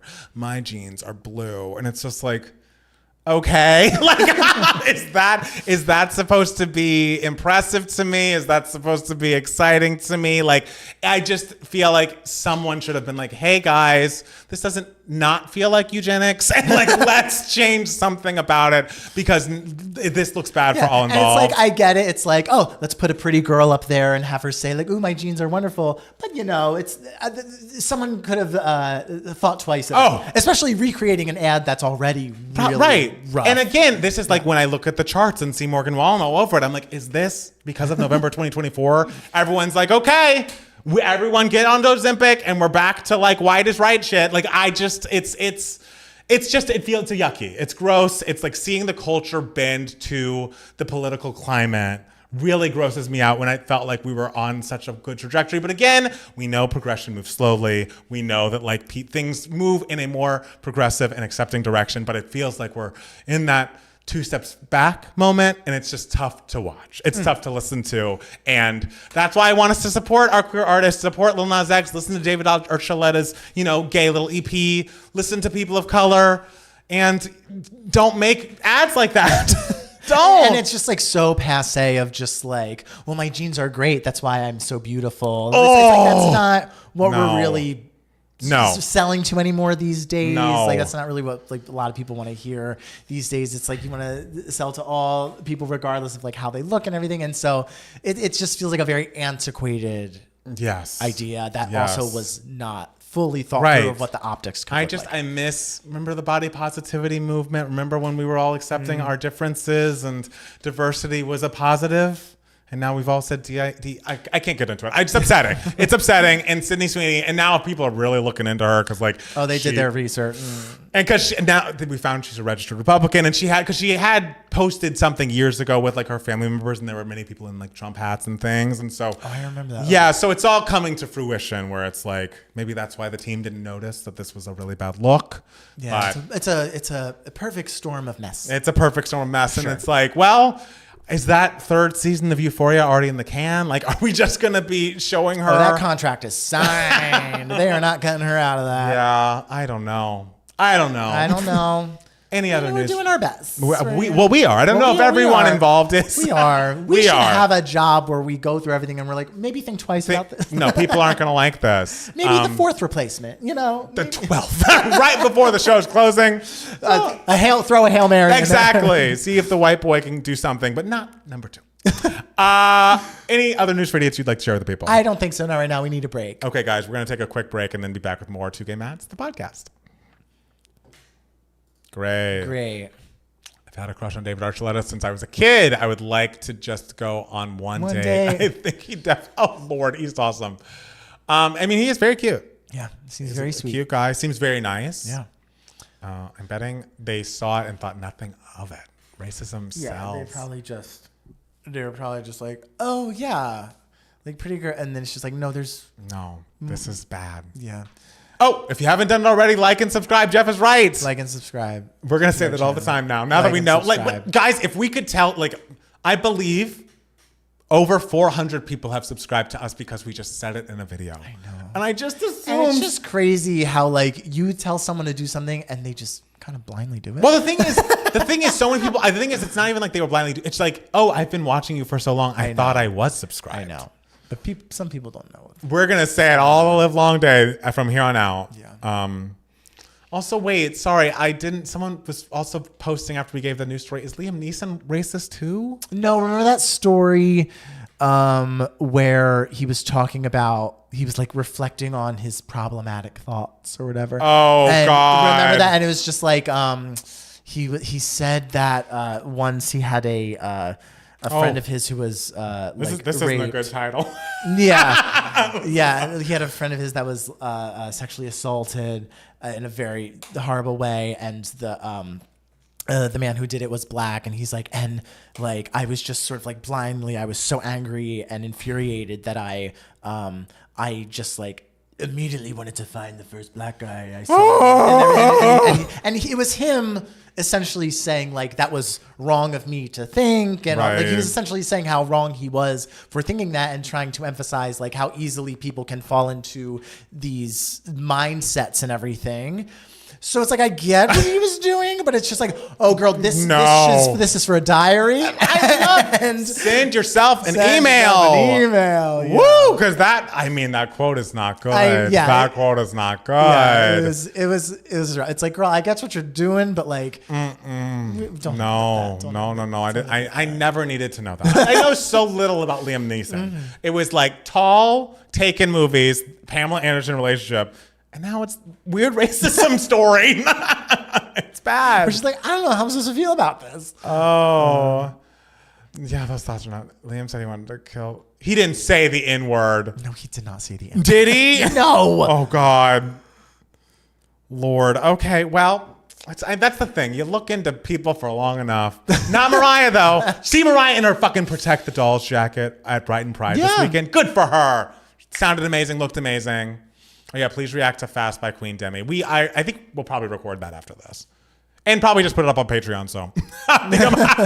Maybe we'll put it out, but you'll definitely see it first on Patreon. Sure. It was just a weird story to tell the public. Very weird. Yeah, and but I hear people like Fast by Demi. People are saying yeah, like it. Hey, if it's good, we're happy for her. How is Virgin growing on y'all? I mean, I liked it the whole time, but like, yeah, I re-listened to it a good. Yeah. Yes, Leon Thomas and Andrew Troy. The singing voice of, I want to say Junie was his character's name, but he singing voice, which is amazing. I've been loving it more and more. Be more like Leon. Yes, Leon Thomas. Talent. Yeah. But what are you going to do? Our only unproblematic queens.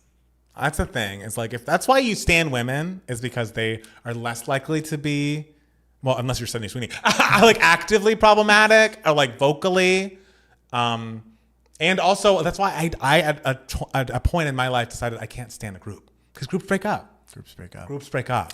Yeah. Mariah's never going to be breaking up. Fight. I was watching that 3LW video with Matt Bridges and Rudy. Which video? The one video. Promises. Oh, the music video. I thought you had a video of them like fighting. No. I was like, I watched the footage of them fighting. Yes. And I just remember watching them being like, man, They broke up so fast. Oh, well, the one just like left so fast. Getting tired of you, broken promise. Who do y'all want to see as Mary Todd Lincoln next? Me. Yeah, I haven't Salter. Yeah, why not? Listen to Drive by Ed Sheeran. It's a great song. Okay. What's his next album called? Because he's gone through all the plus minus divide times, right? Or what are his other albums called? This is a random Yeah, it was question. like that plus minus equals. A lot of that math stuff, yeah. Is there a square root? I don't know that. Do you guys listen to Renee Rapp at all? Not for a reaction, just in general. I like her new album. We listened to her first album for a review on Patreon. Yeah. Her Snow Angel Deluxe. Yeah. Is her new album out? I think it came out on Friday, yeah. Oh, how is it? Yeah. I guess you said he liked it. Yeah. Not the Promises Lips. Hey, it's iconic. It's history. It's canon. It would be wrong if we said Promises. No. Yeah. That song is great, too. It's great. It's a great song. It's great, yeah. In the music video, it was all over Disney Channel back in the day. All over Disney Channel. And I'm watching it again. I was sitting there and I was just like, oh, they're babies. Yeah. Like, I remember watching it on the Disney Channel and being like, oh, they're those are women now. Yeah, no, they're babies. They are babies. Do or you don't. You will or you won't no more. Ed Sheeran's going rock for the next album. Not sure about the album title. Oh, great. Yeah, I do feel like he said something about like, oh, my math era is over. But I'm not. All right. Yeah, Divide is one. Yeah. I'm not plugged into Ed like that. His new album is Play. Oh, great. Okay. Play. Oh, and do you know which emails you're going to do? Because we got another one this week. But I guess maybe we'll just do two. Three. Okay. I'll just do three. Get him out of the way. Oh, not get him out of the way. No, but we love you.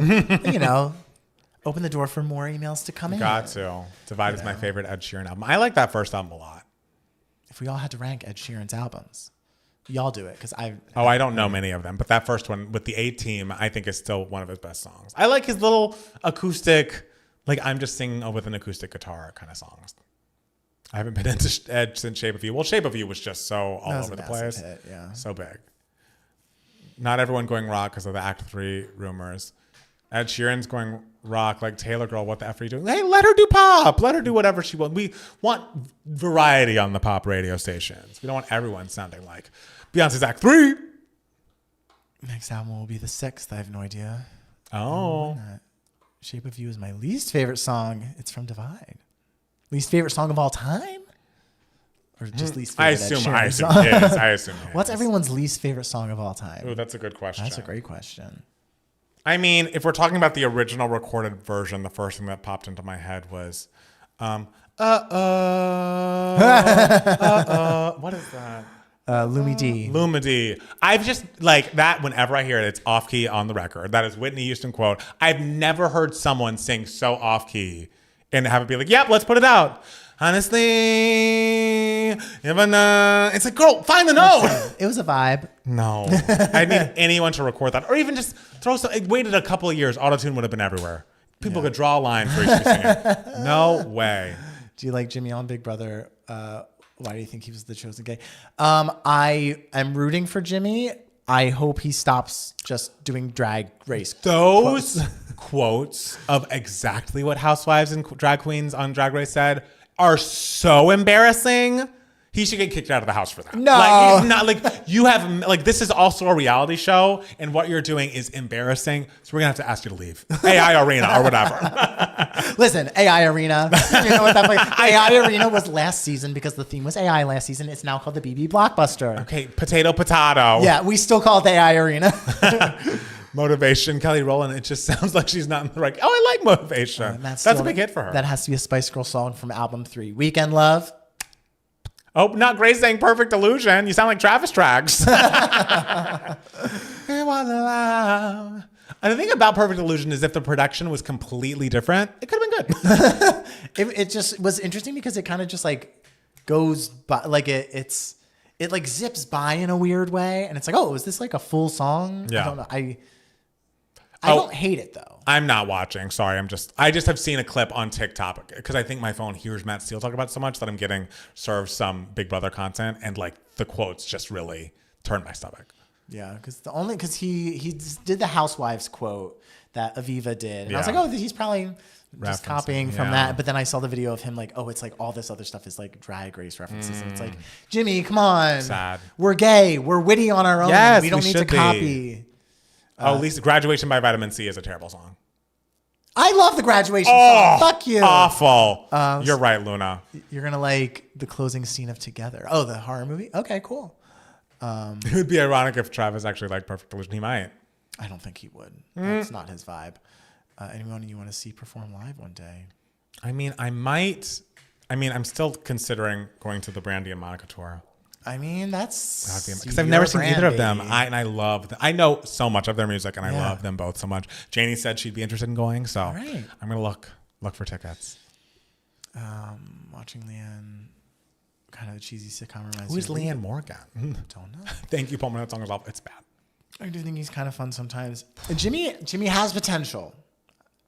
Okay. I'm rooting for it. And if the thing happens to him this week, that might happen to him this week, he could, all the references fly out of his head and he just needs to go with his gut and give us TV.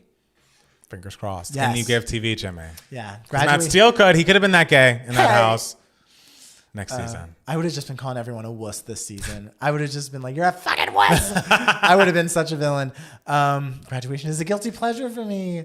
I'm going to see Brandy and Monica, so I said, oh, Montrez, have the best We've been time. to a concert together. We saw Mariah, One to Infinity together. The Kelly Clarkson thing. Yes. Where she sang through her new album. Yes. Which, we had to pay to go to that, by the way. Even though we had done some content for the Kelly Clarkson show. And people had been flown in or like got paid to go.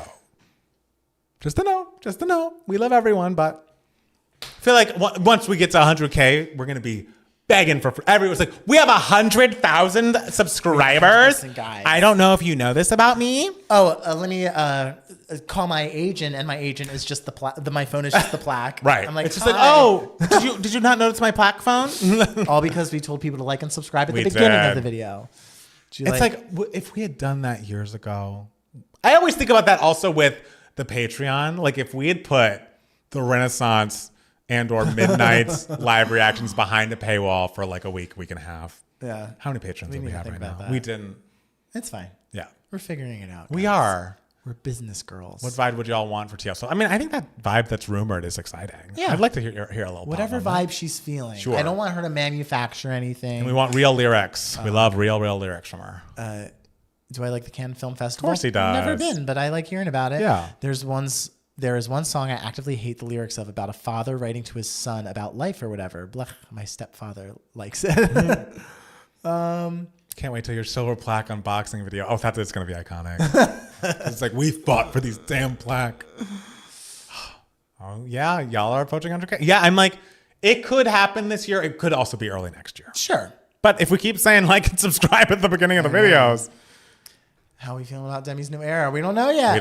We'll have to. Is there a music video out for Fast 2 or is it just a song? My comment is a few minutes behind, but that Cup song is my I like the Cup song. Oh, I like Cup. The song is fun. You know what songs I hate just like overarchingly? Any song in the musical about like kids having a party.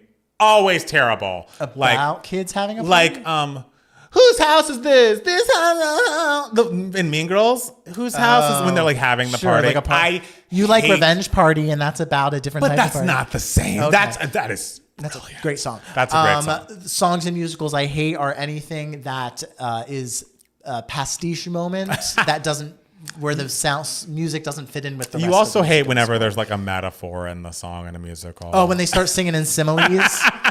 Like I Miss the Mountains. Like a comet pulled from orbit. What are we talking about? That song is great. And you give Forrest so much fucking shit. And that song is great. It's nice. You know what's, and there's another song like that in Heathers that's a party song. What is it? It's Big Fun. Oh, Big Fun. Ooh, Big Fun is not. I hate Big Fun. There's a song from Carrie the Musical that's like, all right, what a night. I hate it already.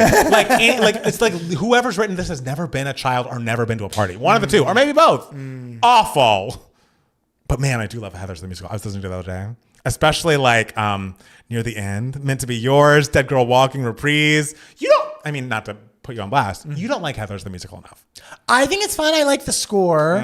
I wish the story of Heathers was a little bit more about the Heathers. That's my I guess, thing with Heather. So like it doesn't, the story doesn't hold me as much as like a Mean Girls does, like that type of like teen movie.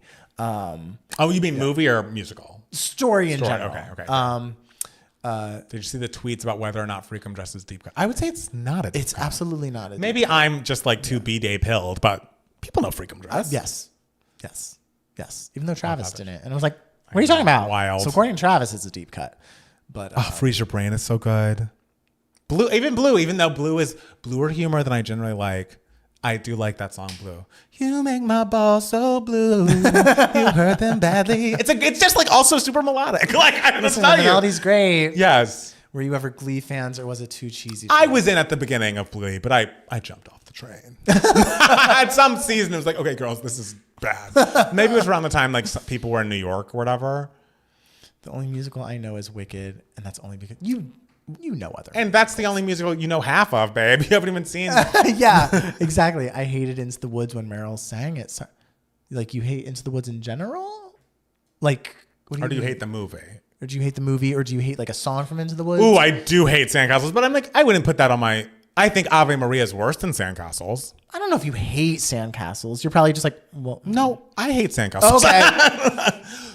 That's my I Miss the Mountains. Like, okay. Because it's also like, not that it's bad to have similes or like that kind of nonsense in a pop song, but it's like, this is First Blur. This is knee jerks. We built sandcastles, they washed away. It's like, oh, wow. Real deep stuff, B. Like, I don't know. I love her. You know, I love her. Just fucked her up. But it's just like, let's get something a little more creative. Okay. Yeah. And just like the piano intro always kind of like is jarring to me. I know. For some reason, and I don't know why. It comes in heavy. It's a heavy hand. Wait, does Palmer have a Blue Balls song? No, it's not my song. It is from Heather's the Musical. It's called Blue, and it's great. What's that Christina Aguilera song? That's horrendous. You're gonna need to be more specific. No, let's think. For me, Candyman. I fucking hate. Oh, really? I didn't know this about you. Candyman. Okay. Is it worse or better than Soda Pop by Britney Spears? Oh, good question. It's a rough one for me. Christina sounds better on it. Okay. Then I find it more. It's very pastiche, Candyman. Like that is like so Soda Pop. Well, Soda Pop's just more like bad. Candyman is like okay. It just hits you over the head with it too much. I think I would say Candyman bothers me more. Wow. Soda Pop I can forget exists. There was no music video for Soda Pop. Sure. Baby More Time besides like first single, Stop remix of Crazy, and Goodbye. Oh, you know I love Sure. Goodbye. How is that on that album? That's another bonus track mishap. Yeah. Yeah. Okay, Grace. Not too much. What'd Grace say? She said Sandcastles is better than all of Renaissance. Oh, Grace! Come on. Well, now, Grace. You know I love your takes, Grace, but I also hate Candyman by Christina. And I don't hate her, but I do think she's just kind of yelling the whole time. Oh, in Candyman? No, in Hurt. Oh, in Hurt. Hurt is like. Oh, I thought you said her. It's like I don't hate her, and No, I was like, whoa. Yeah, no. You hate Candyman? What about Christina's? Hey, yeah. I can't remember the last time I got to that part of the song because it requires you listening to a lot of it. I do like some parts of that album though. You could make a good album out of that disc. Christian's thinking of something on Liberation. Oh, what is really? The first single, not Celebrate. Oh, Accelerate. Accelerate.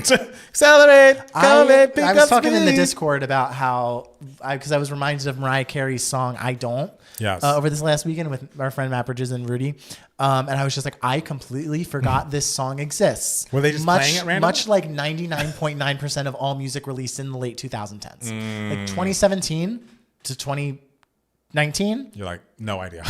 People just released garbage. And that's like when we were really starting to do the reactions and stuff. I know. It was a tough time. Remember the song Sangria Wine? Ooh. We did a review of that and we were like, this is cute. That song is cute. I never listened to it again. Oh, The Light Is Coming is also dreadful. I love it. The Light Is Coming is one of the worst things. And people love to pretend it's good. Stop. It's like, guys, stop. This is not music. This is noise pollution. And some of Sweetener, like the song Sweetener is too. And I just saw, we got a new comment on our Sweetener review. Like, there's a reason this is the album she got a Grammy for, Kissy Face. And it's like, because there was no competition. Everyone's an idiot. Because as we established, the late 2010s was not great. And it's wild she didn't get one for the Thank You Next era. Like, I'll never get over that. But she was up against Billie Eilish. I know. It's like, By the way, also a friend of ours texted me something about like, oh, you know who this is. You'll know who this is when I'm talking about it. But he was like, oh, I miss when Mariah used to sing because I sent him Sweet Sugar or whatever. And like, I should have. Sugar Sweet, whatever. And I was like, I mean, Billie Eilish has never sung. So what do you miss about, but you love her. So what's the real thing? Who are we saying needs to sing and doesn't? I know who you're talking about. Of course you do. And eat it. I would like Travis to review Accelerate. Oh, Lord. I wonder if he'd be like, I like it. It's sexy. Never listened to the full Back to Basics album. Double albums are never it. You and I agree. Yeah, Accelerate. Oof. We were just unpleasant sounds in late 2010s. Me is a crime, especially because Cruel Summer. Me is bad. I don't hate Me as much as other people do. Does it need to be on that album? Absolutely not. Doesn't need to be the single. I don't hate that song. It's just too cutesy. Yeah. It's too cutesy. Yeah. Which was not what we were doing If it came out in like 2011, I guarantee you more people would have eaten it up a little. Totally. But controversial, but Beyonce's Cowboy Carter's her worst album. That is controversial because it's wrong. It's Sasha Fierce. So sorry. I liked Sweetener the more I listened to it. That's great. Did Matt P talk about Mariah's album cover yet? What does he think about it? Has she ever had an album cover without her face? Her face is on the album cover. What cover are you looking at? She's gonna put her beautiful face on the album cover. You need to. Yeah, I think you need to do more research, babe. She's smiling. Her eyes are closed. Her face. not putting a face on an album cover is a very like alt thing to do. And Mariah's like, she's like, nope. She's like, but I'm beautiful. Why would we? Yeah. Yeah. This is the Mariah album cover. If you can see that. See that being her face? Yeah. Yeah. That's the cover. She's like, I have this face. People need to know it's me. And man, I was looking at her in glitter and I was like, wow. I will say this was the first time where I was like, man, that was a long time ago, huh? Mm. And also I thought it was funny that the Gen Z straight cousin of Jackson who was with us was like, I think the cutest she looked throughout the entire movie was when she had that like hat that was pointed up in the pigtails. I was like, really? I love the glamour.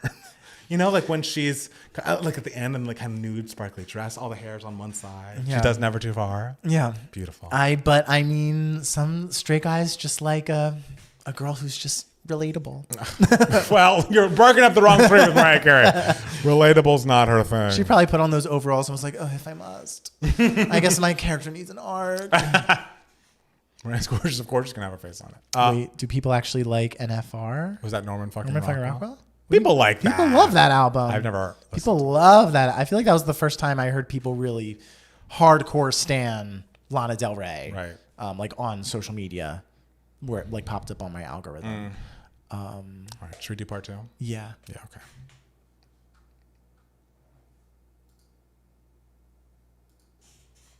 Great. We're here. And Matt Palmer, we know this works. Tell people what to do immediately. Guys, thank you so much for listening to and or watching the podcast. Make sure to do us a favor if you could and leave us a 5-star rating or review on your Apple Podcasts or your Spotify app. That helps us so much. We want to make sure that this podcast reaches as many eyes and ears as possible. And you can be a part of that. We do only accept 5 stars. So if you have something negative to say, you've got to what? Keep it to yourself. We also have a live show happening in New York City on August 30th. So make sure to get your tickets now. 2gaymatslive.com. We'll be doing this podcast live, recording it live, arguing about pop music, talking with you guys, the audience, and even maybe singing a song. That's going to be lovely. Go to patreon.com/2gaymats to get bonus content from us. We are going to be listening to the new Demi Lovato song Fast. We're going to be watching the music video for Chappell Roan's The Subway. So if you want to be a part of that, become a patron. Become a patron, guys. And Matt Steele. Oh, yes. What section of the podcast are we on? We are on Email My Heart. This is the section of the podcast where we answer any questions that you guys might have. You can be a part of Email My Heart if you email us at 2gaymats@gmail.com.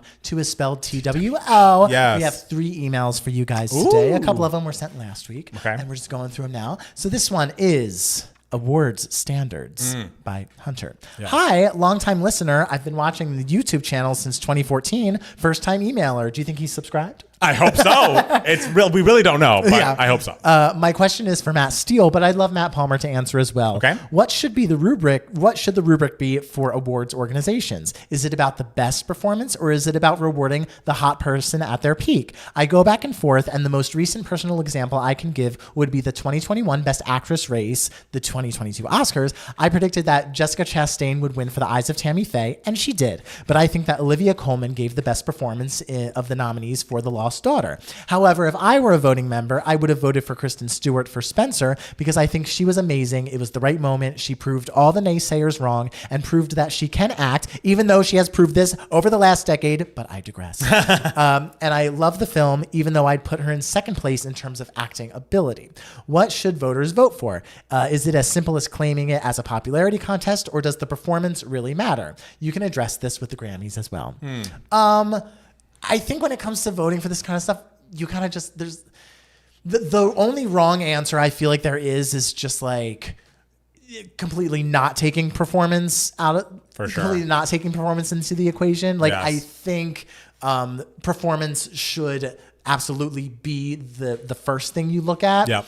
But the thing is, knowing this actor's trajectory or knowing some personal things about this actor or having a relationship with this actor in some sort of way, like not personally, but like with their art in some sort of way, it's going to naturally inform how you feel about this specific performance. It's like Birdman, Michael Keaton, like, it was such brilliant casting because like it's about a guy who's known for playing a superhero who's trying to reinvent himself. Michael Keaton, known for playing Batman, hadn't been seen in a while prior, is now having a comeback with this movie, reinventing himself.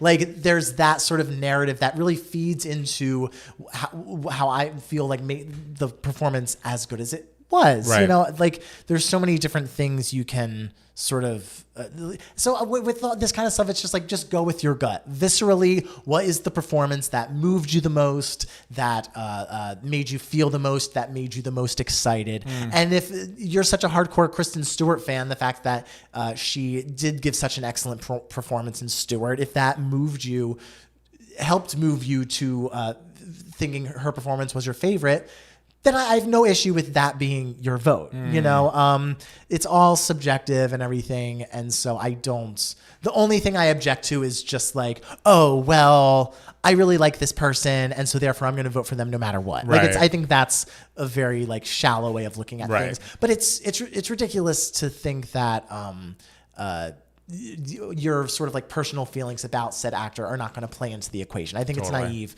to think that sort of thing. I guess like same with the Grammys. Yeah, no, I feel like I agree, and it's like a similar thing for the Grammys. It's impossible to completely remove context when you're doing this voting. Like the fact that someone was all over the radio for the entire year leading up to the Grammys, of course they're going to be top of mind. The fact that they've resonated with so many people is impressive, especially in this day and age where, you know, we're so bifurcated and everything's so niche. So it's impossible to take that completely out of it, to take the context of the music completely out of it. But I do think we should be comparing the art as much as possible, like the specific album, the specific performance. There's no way you're going to completely take it out. Like, what has Beyonce done before? What has Beyonce done after? But I will just say there's a reason that we're like, OMG, she didn't win for Self-Titled. She didn't win for Lemonade. She didn't win for Renaissance. And she didn't win for House of Fear. We're like, oh.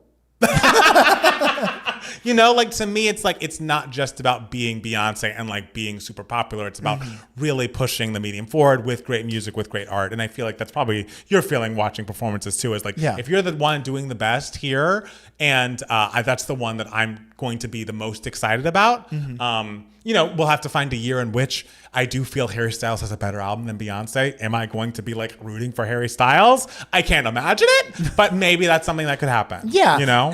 But I mean, it's also like impossible to say like which one is objectively the best. Like, how can you say Olivia Colman was objectively better than Kristen Stewart? You know, you don't know if Olivia, and also because it's hard to judge acting because it's like sometimes I'm so impressed by a performance where the performer is so completely stretching themselves and they're playing someone totally different and they were a chameleon and everything. But I'm also very impressed by actors' performances when they're truly just like tapping into their natural selves, when they're just naturally so perfect for the role. You know, it's like I think like one of my favorite performances of all time is Yul Brynner in The King and I. It's just like he just is that role. Like he just is such a commanding presence. It's like someone like Marilyn Monroe, who is such a specific character herself that it reads so brilliantly on screen. It's like, what's to say like just that person's natural persona is not the brilliant thing about this, so it's whatever your gut is telling you when you're seeing these things and when you're experiencing these movies. So there's no real right or wrong answer. I think the wrong answer, I told you what I think just the wrong answer is. It's not taking the performance into account. Yeah, but I love that you're like thinking deeply about this and you're taking all these things into consideration, which means that you're a very informed voter. You're taking your vote seriously, which we should all be doing. Absolutely. Absolutely. In all contexts. In all contexts. Yes. Don't half-ass anything, okay? Next question comes from Mel. Hi, Mel. Subject line, not a Big Brother question. Yes, my favorite. Hi, Matt. Per Matt Palmer's request, I have a question that has nothing to do with Big Brother. Iconic. I have been revisiting some of my favorite musical theater shows and cast recordings, and I've recently become re-obsessed with Aida. Were there to be a movie musical, who would your dream case be for the 3 principal roles? I have been struggling with Aida and Radames because I have a few names. Cynthia Erivo, Jasmine Cephas-Jones, Aaron Tveit, Jonathan Bailey, but my non-negotiable is Sabrina Carpenter for Amna Maris. Bonus pick, Adam Pascal, who originated Radames, to return as Zojer, the dad. Would love to hear your thoughts. I don't know if this day and age we would really be having blonde hair, blue-eyed Sabrina Carpenter playing Egyptian. You might have to maybe negotiate with that. Maybe Happy Ending would love it. Aida starring Sydney Sweeney, guys. Okay, look, I think you're out of your mind if Cynthia Erivo is not playing. I mean, the role of Aida. Right. I mean, I do wonder if she would do it because she's like, I mean, I am so alphaba right now. Maybe I'm leaning too hard into the musical theater of it all, but she'd be fantastic. Listen, we're not greenlighting this movie. This movie could be in 10 years, okay? All right. I mean, yes, she was my first thought. She's absolutely first blurred. I do think it's funny. If you're a patron, you probably already know this, but one of us sitting here may not be the biggest fan of Aida. It's not like you are either, motherfucker. I like it more than you do. But so it's not like either of us think about the score in particular. I don't have like nostalgic feelings for it. It's not one that's like close and personal to my heart, though. I know it is for a lot of people. It is, absolutely. Ooh, those early 2000s kids were obsessed with Aida. Yes. Those girls. And hey, when I saw Aida, it was Toni Braxton and she was incredible. And so I would love if Toni would be available. If Cynthia passes, give Toni a call, lower all the keys. She can still play it. Lower those keys, baby. Yes. Yes. Get rid of the lyrics. You don't need them. Lyrics are out, consonants are out, Toni in. Yes, exactly. But if we are doing a race creative, we'll say, version where Sabrina Carpenter can play Egyptian, then why not just recreate the magic and have Ariana Grande? Maybe we're not. Maybe we're not being quote unquote race creative here. Listen, having an Italian playing Egyptian is a thought. It's a thought that, again, in 2025 maybe is more likely. It's just for the thoughts for the brain. It's honestly more likely than it was 3 years ago. This happens, That's which is fair. a dark thought, and here we are. Who do you want for the boy? Oh, someone hot. Yeah. Aaron Tveit would be... Someone hot who can sing. Aaron Tveit is hot and can sing. Jeremy Jordan, close personal friend of the podcast, and he gave us a cameo via Grace. Yeah. I'm trying to think of the hottest Egyptian guys I know. Oh, he's Egyptian too? Oh, wait, then not them. It takes place in Egypt, babe. I have not seen it in a long time, so not them. Okay, yeah. But I mean, they can sing it. They could sing it. Yeah. We'll have to think on this. We'll have to think on this because we should have more famous Egyptian actors and stuff or Middle Eastern actors in general in the United States. Yeah. Because they're hot. They're hot. And in Aida, it's a bunch of hot people singing real well. Absolutely. Being in love with each other. I worry the title of this episode is going to be Race Creative. I'm trying to think of something better. But if you want to get really creative, it's about a love triangle of sorts. Yeah. What if we got Celine's song to adapt? Oh, no. She loves a love triangle. Yeah, and she hates fun, so... I don't know if that's what we want. Listen, she loves Zootopia, okay? She likes fun. She just can't do it. Listen, she loves a romance as well. Nothing's more romantic than Aida. Get out of here. It's all romance. So we'll have to think on it and get back to you. We'll have thoughts. We'll have a production meeting, the two of us and Celine's song, and we'll get back to you. Yes. And we'll see, I guess, if Cynthia's available and willing. All right. So the next question comes to us from someone who wanted to remain anonymous. Okay. I have a friend, Let's call him Brian. Hi, Brian. Who has been talking on and off with another person I know. Let's call him James. Hi, James. I was good friends with James until there was a controversy in our friend group, and now he has lost a lot of those friends, including me. Okay. I am slowly potentially mending my friendship with him as we both share a hobby where we will see each other multiple times a week, so we can't avoid each other for 3 months. Or maybe we get to a step above cordial. I found out that Brian and James started talking again, and I didn't want to divulge all the details of the friendship break. Sorry, talking like dating or just talking like... I think just started... I don't know. Okay, keep going. Maybe it'll become clear. Just maybe talking off like in a romantic, I don't know. But I didn't want to divulge all the details of the friendship breakup to Brian so that it would affect them exploring their connection. So dating. Yes. Oh, great. That wouldn't be fair to either of them. I think a mature thing to think. However, with James and I slowly being friends again, he has let me know that he is not interested in Brian, at least not now. He's not looking for a relationship, but not sure what he wants. Am I right in thinking it's not my place to tell Brian that James isn't interested? He thinks he was coming on a little strong. It feels wrong not to tell him, and if he finds out that I knew how James felt, Brian would be upset about that. Understandable. But then I don't want to meddle, along with potentially causing James to not trust me. I think Brian is getting the message. He said James takes long to respond, but I think deep down he's more upset than he's letting on. Are my instincts correct to not say anything? A little anonymous follow-up. My friend Brian told me that James finally texted him back and now they're catching up. I feel like it's messy for James to do that if he knows he's not interested, right? I mean, maybe you need to tell James that he needs to be honest with Brian. Right. I think that's the thing. And I think, again, it sounds like you're closer with Brian currently because you and James have had a falling out and it's like things are mending. I think you should say, hey, you should tell him the truth, be honest with him. And if you don't, I am his friend and I will feel the need to tell him. Yeah. I don't think that's meddling. I think it's being honest. I think James has put you in an uncomfortable position. Yeah. And it's not completely fair, but it's also like, you don't want your friend Brian to be going further and further into this. And like, he's going to get his heart broken more and more the longer he doesn't know that James isn't actually that interested in him. Yeah. Talk to James. So talk to James. Hopefully James is honest and you don't have to get involved. But if like however long passes and it's still, you feel like your friend is being led on, I do think I don't think it's messy for you to come in after you've tried all other avenues and tell him, because that's the person you're closest to. That's the person you have more allegiance to. And this is something that if I were in Brian's shoes, would want to. I would want to know 100% as soon as possible. Yeah. I say talk to James first and then go from there. Yes. Go from there. Yes. Do we do a 2 game minutes? I wish we didn't.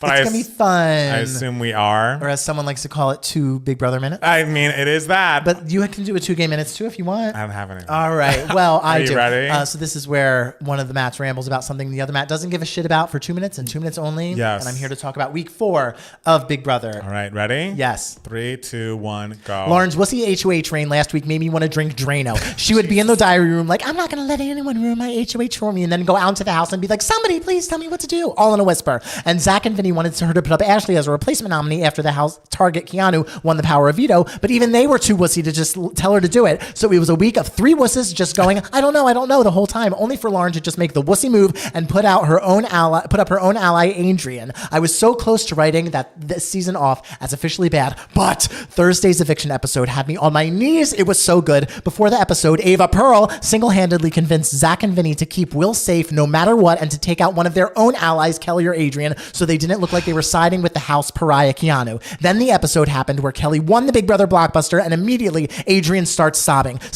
Will starts sobbing. Everyone starts sobbing on live TV, and then Adrian is voted out, all because of my girl Ava Pearl. Then Riley won the HOH competition and says his targets are Mickey, Morgan, and Ashley, and everyone online was like, oh fuck no. But then Mickey used her special power to dethrone the HOH, and her allies worked out a brilliant plan to make Riley think it was Ashley who had the power, so he would guess wrong and it could go into effect. Feats come on. Riley is crying. He apparently gave Mickey hell and threw a fit. Everyone was like, yeah, Mickey's gonna get Riley out. But then Mickey's like, yeah, I'll put Riley up, but I want Keanu out. And all of us are like, no, girl, dumb move. Riley wants you out, and you royally just fucked him. Get him out. But Keanu wins the veto yesterday, and Mickey lost her goddamn mind and is suddenly like, I should target my own ally, Jimmy. It seems like Keanu convinced her and Morgan is fully on board because Morgan is throwing her game away for her crush on Zach, who really likes Lauren, who really likes no one. But Morgan wants to go to the end with Zach, so she wants her number one ally, Nikki, to be in the final four with her, Vince, and Zach. I'm running out of time, but literally every HOH so far has targeted one of their allies. Morgan is a simp for Zach. Lauren's disappeared again. Jimmy's in danger of being backdoored. Kat's in actual danger because Riley won't leave her alone. Rachel was told Mickey and Morgan want her as the first jury member and was pissed and maybe has devised a plan to get Mickey to backdoor Vinny instead of herself, using the name Ava as code for herself to make it seem like she wants to self-evict. 2 minutes. And Kelly and Keanu win everything but are lost in the sauce, and Ava Pearl is the only one here with a backbone and a brain. You went over. Whatever. You went over. I'm happy I got it through because a lot happened this week. Did everyone get that? No one got it. I'm just happy I got it all in. I'm glad you're invested. Yes. I'm glad it's turning around. Yeah. It seems like you. Everyone's an idiot. Except for Ava Pearl. It's great. I love that you say, is it Pearl her last name? Or her middle name, I think. Oh, okay. Or is it her last name? I don't know. I'm gonna fuck. It's Ava Pearl. It's not just Ava. Because she's a jewel. Oh, Ava's great. Ava's fucking great. Is it time for Travis Tracks? It is time for Travis Tracks. All right. This is where we discuss the tracks that I gave my roommate Travis because he doesn't know anything about pop music and he's giving his review of every single one. So we are in the 2010-ish era. All right. Next track is My Life Would Suck Without You by Kelly Clarkson. Classic. Travis even says, though she hates it. Even though she hates it, but it's great. Whatever. Good. Travis says, solid, very energizing, a good workout song, I would imagine. Absolutely. Right. He's right on that. Already Gone by Kelly Clarkson. He says, good song, not my style. Of course, it's not up-tempo. No, it's not sexy. Yes. Next song, Battlefield by Miss Jordan Sparks. 11 choruses. And everyone's great. And you know what? Travis loved every chorus. Yes. He says, honestly, kind of Kelly Clarkson-ish. Yes. I really like it. Yes. Good for you, Travis. Next track, 3 by Miss Britney Spears. 1, 2, 3. And you can guess, Travis says, Sexy. He says, obviously love, very sexy. Yes. Now we get to something I was very excited about. Had he heard 3 before? Sorry, just wondering. He had never heard 3. Okay. Yeah. Good to know. Something I'm very excited about. Introducing Travis to the Body Talk series. Oh, We start with Dancing on My Own. I mean. He says, I love this song. Very catchy. I feel like this was a cultural moment. I associate it with the song Girls. The song Girls or the show Or Girls? with the show Girls. Got it, Sorry. okay. With the show Girls. Yeah. It was on Girls? I guess. I don't know. All right, cool. Whatever. I kind of watched It's Squirrel. used for everything because that's how much of an it's perfect. impact the song has. Yes. It's perfect. Thank you. Next song, Criminal Intents by Miss Interesting Robin. choice for you to Oh, put I that one on. love It is Criminal good, Intent. He says, honestly, hot. At first, I was like, I don't know, but then I was all in. Then we get to Indestructible by Robin. Acoustic version? Well, bitch, both. Okay, all right. there are 3 songs Okay. where I have him do like both versions if there's another version. Got it, And okay. Indestructible is one of those. By Robin. By Robin. He says Indestructible, good, but not my favorite Robin. Fair. Acoustic version of Indestructible. I like this version more. Love the instruments. Yes. We love instruments. We love instruments. Love instruments. And then we get to Call Your Girlfriend, where classic. Travis says, totally fine and solid, but doesn't quite hit for him. What's up with that? I don't know. What's up with I that? did ask him. He texted me this right before he walked in the door, and I said, "You cannot come in until you Call Your Girlfriend another fucking listen, and you learn to love it like every gay man." Yes. It's important. Yes, it's very important. At least he got the other Robins right. Yes, And He's you learning. know, it's fine. He's had tougher weeks he's had tougher on weeks. the podcast. Yeah. Okay, so Are we on to Giving Me Moments? we're on to Giving Me where we talk Moments. about the things that we've consumed that have given us moments. absolutely, mine are pretty short. Okay. So, and I've kind of talked about most of them, but firstly, I did watch K-pop Demon Hunters, and I would recommend we give it a listen. I think the song that's number 2 on the chart, entitled "Golden," is the best song on there. I think the supergroup that they made up, Hunter X, very good, very talented. It's like very the animation style is very cool because it's kind of like anime-esque, and so like a lot of herky jerky eye movements and big tears and things. And the story I followed, I was invested in. I wanted them to defeat the demons, but spoiler alert, if you've not seen, one of our main girl in the girl group is half hunter and half demon. Oh, no. So she has some connection to the demons that she's hiding from her other group members. It may or may not come out. There might or may not be a final performance in which, you know, there's just a lot happening. If you love pop music, if you love K-pop, I assume, then this will move you. But even if you're not plugged in, I'm not plugged into K-pop really. I was still on the edge of my seat rooting for these girls. The trio of girls all have very distinct personalities, points of view, and the songs are just really good. And it was great just to hear my buddy Andrew Troy singing the shit out of those Saja Boy songs. And so, yes, I would recommend giving that a watch. Absolutely. Also, I, for whatever reason, have made it a tradition on my way down to and coming back from Balboa, for whatever reason, I always listen to one artist and one artist alone, and that artist is Brandy. Why? I don't know. Once I drove down one time listening to Full Moon, and I was like, this just feels This should right. be my tradition. So every year, whenever I drive down, because Jackson's usually there earlier, he's driven his parents or something, I will drive down and I listen to Full Moon. And then it was a little longer journey, so I started Aphrodisiac. And on the drive back, I listened to the rest of Aphrodisiac and then the beginning of Never Say Never. And we as a culture need to put more respect on Brandy's discography, especially those 3 records. Like, I mean, I feel like I've talked a lot about Full Moon and the brilliance of that production and she and Rodney Jerkins' connection. There's so much great stuff with she and Timbaland's connection on Aphrodisiac. I think that's Matt Steele's favorite Brandy album so far. I don't know. Have you heard Never Say Never in full? No, I haven't. Guys, Never Say Never has so many classic songs that we forget. Obviously, The Boy Is Mine, but we're talking about Angel in Disguise. We're talking about Almost Doesn't Count. We are talking about You Don't Know Me, the great remix of You Don't Know Me. We were talking about Top of the World featuring Mace. This was when Brandy was at the height of her powers, I feel. Obviously, after The Boy Is Mine, she's on Moesha. There's Brandy Cinderella is happening. She is just the it girl of pop culture as far as pop R&B late 90s is concerned. Every time I hear that album, I think of her and all those damn braids. And there was always her hairstyle. She was so cute. I actually got fed on Threads or TikTok or something a very cute clip of her, I think, doing a Disney performance. Like, you remember those Disney concerts? And she's up there singing, sitting up in my room, her song from the Waiting to Exhale soundtrack, which, again, one of the best songs of all time. I just remember when she was our pop R&B princess. I have always loved her. I will always love her. And I hope to see her this November with Monica, another queen. A great album in The Boy Is Mine and in After the Storm are my 2 favorite Monica albums. But this is mostly about Brandy. I love them both. She's also a person that, like, as a kid, if I were to pick, between Brandy and Monica, I would have picked Monica's voice because it was more like full throaty. It was more like closer to like a full Mariah sound. Okay. And listening to TLC, I kind of felt the same way. Well, Chili has the bigger, more like obvious, rounded voice, but then you go back and you listen to the textures of Brandy. You listen to the textures of T-Boz, and it's like, there's a reason that they cut through the radio like they did back in the 90s. And so if you need some nostalgia, you want to listen to some great pop R&B artists, some great pop R&B ladies, of course, I would absolutely encourage us all to go back, listen to Never Say Never, Full Moon, and Aphrodisiac from Brandy. Listen to The Boy Is Mine and After the Storm from Monica, and listen to Crazy Sexy Cool, Ooh on the TLC Tip. Listen to fucking Fan Mail. It's a great album. Even 3D has its moments of TLC. You know what I want for your next Balboa journey in 2026? Yes, what do you want? Because it's not happening next time you go down next week. It's not. I want Disney and Brandy's label or whoever the fuck to work out some agreement. Yes. Where they finally release the soundtrack to Rodgers and Hammerstein's Cinderella. Yes. Okay. Because I want you to be blasting that. And we get the R&B pop version in my own little corner. And it's like, I didn't even notice it as a kid, but then if you watch that movie again and she starts singing that, she starts singing that in the corner, and it's like, this would be racist if it didn't sound so good. It's just so funny the way they produced that song, but again, she sounds amazing. And this is, of course, before Whitney comes in singing Impossible. Singing fucking, why are you down there? Why are you down there? That's a great question. It is. To ask. Absolutely. But the thing is, Brandy and T-Boz had to be down there. And that's where they belong. Yes. They lived down there. Down there.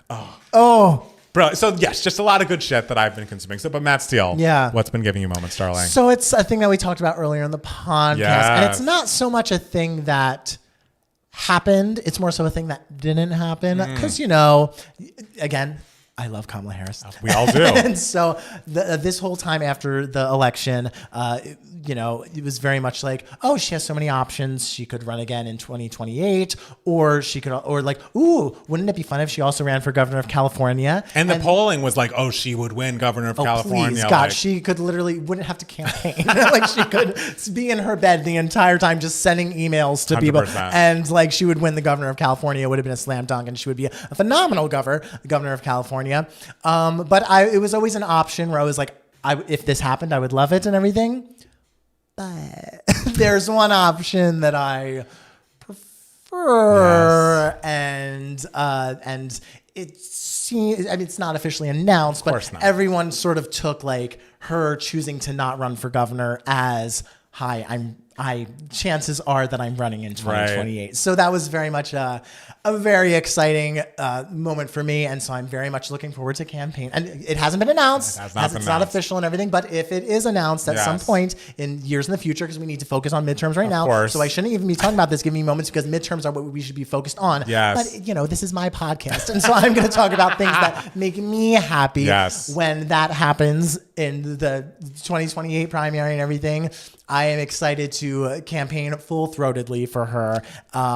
Very excited as to what that campaign looks like. And look, a lot of people can debate like what the public is going to do, how the public is going to feel about her running again and everything. They're going to be like, is America ready for a woman president? Is America ready for a black woman president or an Indian woman? Like, is America ready for this? Is America ready for this? And I am full-throated in saying, like, I have the confidence to say America will be ready if you believe they can be ready. Okay. And so I am fully believing this with my full heart. And you can think I'm delusional all you want. I truly don't care, because I believe she is the best choice that we have for 2028 in terms of resume. Obviously. She was the vice president of the United States. She has the resume to be the person who can do it. And guys, in terms of like what the base of the Democratic Party, what they would vote for, it's Kamala Harris. Like the base of the Democratic Party tend to be voters of color, specifically black women.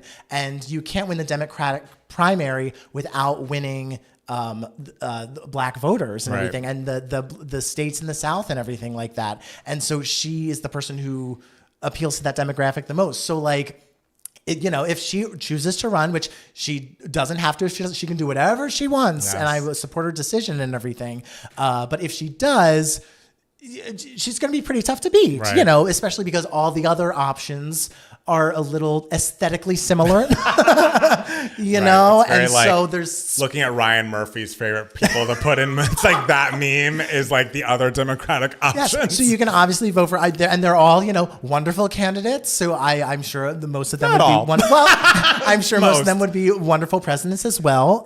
But I already know who I'm voting for in terms of that. And I do believe it can happen. She had 107 days to run this campaign. People didn't even know who she was on election day. The number one Googled thing on election day was, is Joe Biden still running? She did not have enough time for as short of a period as she had to run. Like, it was a phenomenal campaign. It was just so short. And so I believe that with like these several years getting to know the people and like even more in them getting to know her and everything, I really truly believe she can do it. And so it just warms my heart. And honestly, like, she only lost she got 74, 75 million votes, which is like the third most votes in history. Like, she only lost by a percentage point and a half in terms of popular vote. Like, so I think it's absolutely possible, especially considering how much of a disaster this second administration of Trump is. It's true. I will say. Yes, there is concern. I love her. Yes. Just so you know, I wear that sweatshirt around. I bought a sweatshirt when she was running. I was excited. I am in the K-Hive as well. I will say, I'm nervous. In the world of Sydney Sweeney's, I was nervous when she was announced. And it's just, I hate to have my fears be realized. And I just don't know if emotionally I'm ready to get excited about that again. Sure. I will, of course, vote for whoever the party runs. I hope it's someone I can be excited. If it's her, it's someone I can be excited about. Absolutely. And like, part of me, I watched some Pete Buttigieg clips and I'm like, you seem very smart, knowledgeable, amazing. I can vote for you. Yeah. But he's gay. And so it's like, there's always something for people not to vote for. So maybe there's a person we're not even thinking about that's going to enter the conversation and really shake things up and whatever. I hope for that, but I do think of the country, especially now, even though this is going to be and has already been such a disaster of an administration, I still am worried about the sexism and the racism of this country and how many people, even if you're a Trump voter whose life is so much worse off now and worse off in 3.5 years, were you so I hate Kamala Harris this last election that you can't even budge? Like, I don't know. And of course, I don't mean let's move to the center, Democrats. That's not what I'm saying. But I just don't have faith I don't. And maybe that's just me. I don't feel jaded. If she's the nominee, I will vote for her. I'll be excited. I'll talk about it on this podcast. I hope the Democrats win. I would love for it to be her because, again, I love her. I don't have the faith. At the very moment, I don't have the faith. I have the faith. And especially because she is, this interview on the Colbert Show was very, very telling. She's just like, okay, I ran a very a campaign that was a little more optimistic than obviously the Trump campaign and everything. And so her going on Colbert saying things like, I feel like right now the system is broken. It's actively her trying to tap into that base that I guess Trump tapped into the second time of just like everything is broken and everything, but she's doing it in a more like empathetic way. I feel that obviously the Trump campaign did, because they didn't do anything empathetically. And so I feel like that's why she sort of like went in that moment. Yeah.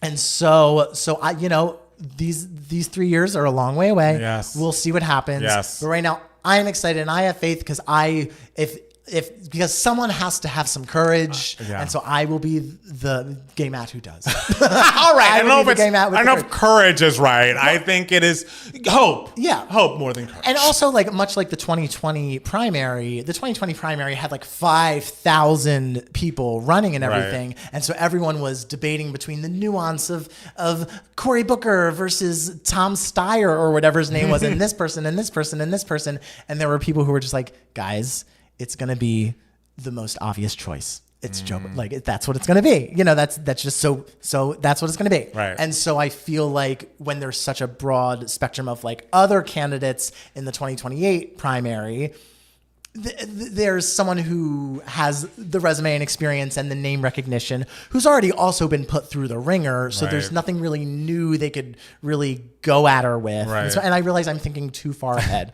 But so I just want to say it warmed my heart and I was very, very excited at the possibility of that. And I'm going in with courage because, as she said, courage is contagious. It's not courage, it's hope. It's keep saying courage. Nothing you're doing is courageous. So we're all clear. But yes, you have hope. I do not. I will vote for her. But I will vote for her and would be excited to. I have a sweatshirt. I love her. Got the sweatshirt. I don't have a sweatshirt. Well, I'm getting that book though. I can't wait to listen. I'm getting that book. Anything else you'd like to tell the people? I don't think so. Okay. Well, guys, thank you so much for listening to the podcast. We'll be back with more Two Gay Mats, the podcast, next week. Bye. Bye. Oh. Good work, everyone. We did it. Stop recording. Oh, we've been going for a long time, too. 2 hours, 18 minutes? I know. What else is going on? Yeah. Okay, some people are nervous but excited. A bland white guy is needed, but there are so many bland white guys in the mix. Yeah, then they are going to split votes. And Jim Clyburn is going to endorse Kamala Harris. And with Jim Clyburn's endorsement goes... We have a long way. Primary. There's a long way away. I'm just saying everyone needs to be prepared for it now. I mean, I don't have to get prepared for anything. So people aren't screaming at each other in 4 years. I need us all to get behind whomever it is. And I will even hold my nose and vote for Gavin Newsom. But I really hope it's not him. I really hope it's not him. I like the shirt Steele is wearing. Thank you. How ironic that 3 was Britney's third number one song. That's a crazy It's stat. wild. That's a crazy stat. I was looking at her stats. Oops, I did it again. Peaked at 9. That's disgusting. What are we talking about? What are we talking about? God. Wild. She deserves to have, if anyone deserves to have like as many number ones as Rihanna. It's Britney. It's Britney Spears. A queen. I can see a vision with Ariana as Cleopatra. They're both in the sea Mediterranean. Mediterranean Sea is a big sea. Yeah. And it encompasses a lot of different countries. Right. Just please no to Gavin Newsom. That's the only one I really don't want. Yeah. It's like even him, I don't think he appeals to Democrats in other parts of the country. Right. And even if he and Kamala both run in the primary, they're splitting those California delegates. I mean, if we're up between him and her, definitely.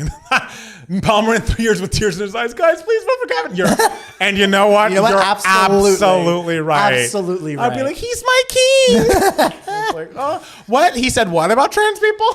He platformed what racists on his podcast? I don't remember that. The platforming of that. He made some choices with that. Oh, I will get over it. But it's like so gross. Yeah. I did tell you that one time in the past, like, I don't know, 6 months, I went back and like watched our live stream from after that election happened. Oh God. And it's like, I feel like we do a pretty good job. I mean, once we kick the Trump out of the chat. I was so upset. We were just like, we don't want to be here. Yeah. We're devastated. That's our most low energy. We are in mourning. Yeah. We are in mourning. God, what a bad time. Oh, awful. Fuck. I find it odd Christina didn't have any solo number ones after her debut. Yeah, like she was huge in her debut era. I feel like people don't recall that, but What a Girl Wants, She Need a Bottle, and Come On Over Baby, all number ones. No features. First number one of the new millennium. Yep. It was. Our first new number one, I think we looked up. Like there might have been an old one, whatever. But that was old news. That was in the 1900s. Oh, so long ago. Long ago. Most depressing week of my life. Oh, it was bad. Each of Britney's lead singles up to Womanizer should have been number ones. Yeah. Yes. I'm like, what are they? Baby One More Time was. Oops, should have been. You guys had so many viewers last night, too. You had to act not depressed. You did a great job. Thank you. That was nice. It was, we're actors first. We're actors. I had my BFA. As do I. Yeah, I'm not in acting, but there is a BFA. There's an F in there. There's an F. Yeah. Oh, man. Guys, I think we might need to go. Yeah, because we have to record. Are we recording? Oh, God, yeah. What are we doing? We're doing Demi and the music Subway, video for Chapel. The Subway music video. Right. Okay. We could do that in one video, too, right? That doesn't need to be two videos. Okay, great. Let's do that. Starting and stopping. Get out of here. No way. Who has the time? That Jubilee video cements me on the lack of those videos. I don't trust. They pick the absolute most ridiculous people, the worst people in the world, so that you'll click on something. And the thing is, like, they just say things just to become the next big talking head. Like, they don't trust. Don't watch the videos. I know. Don't watch them. Don't watch those videos. They're designed to make you angry. Yeah, and I'm not. It's like why I tell people to get off X. It's like that's also designed to make you angry. Like so much of it is like designed to get you angry, and it's just like I don't have that. The Subway music video will be Patreon only, right? Yes, that is right. All right, y'all. Talk to you later. Love you all. Have a good night.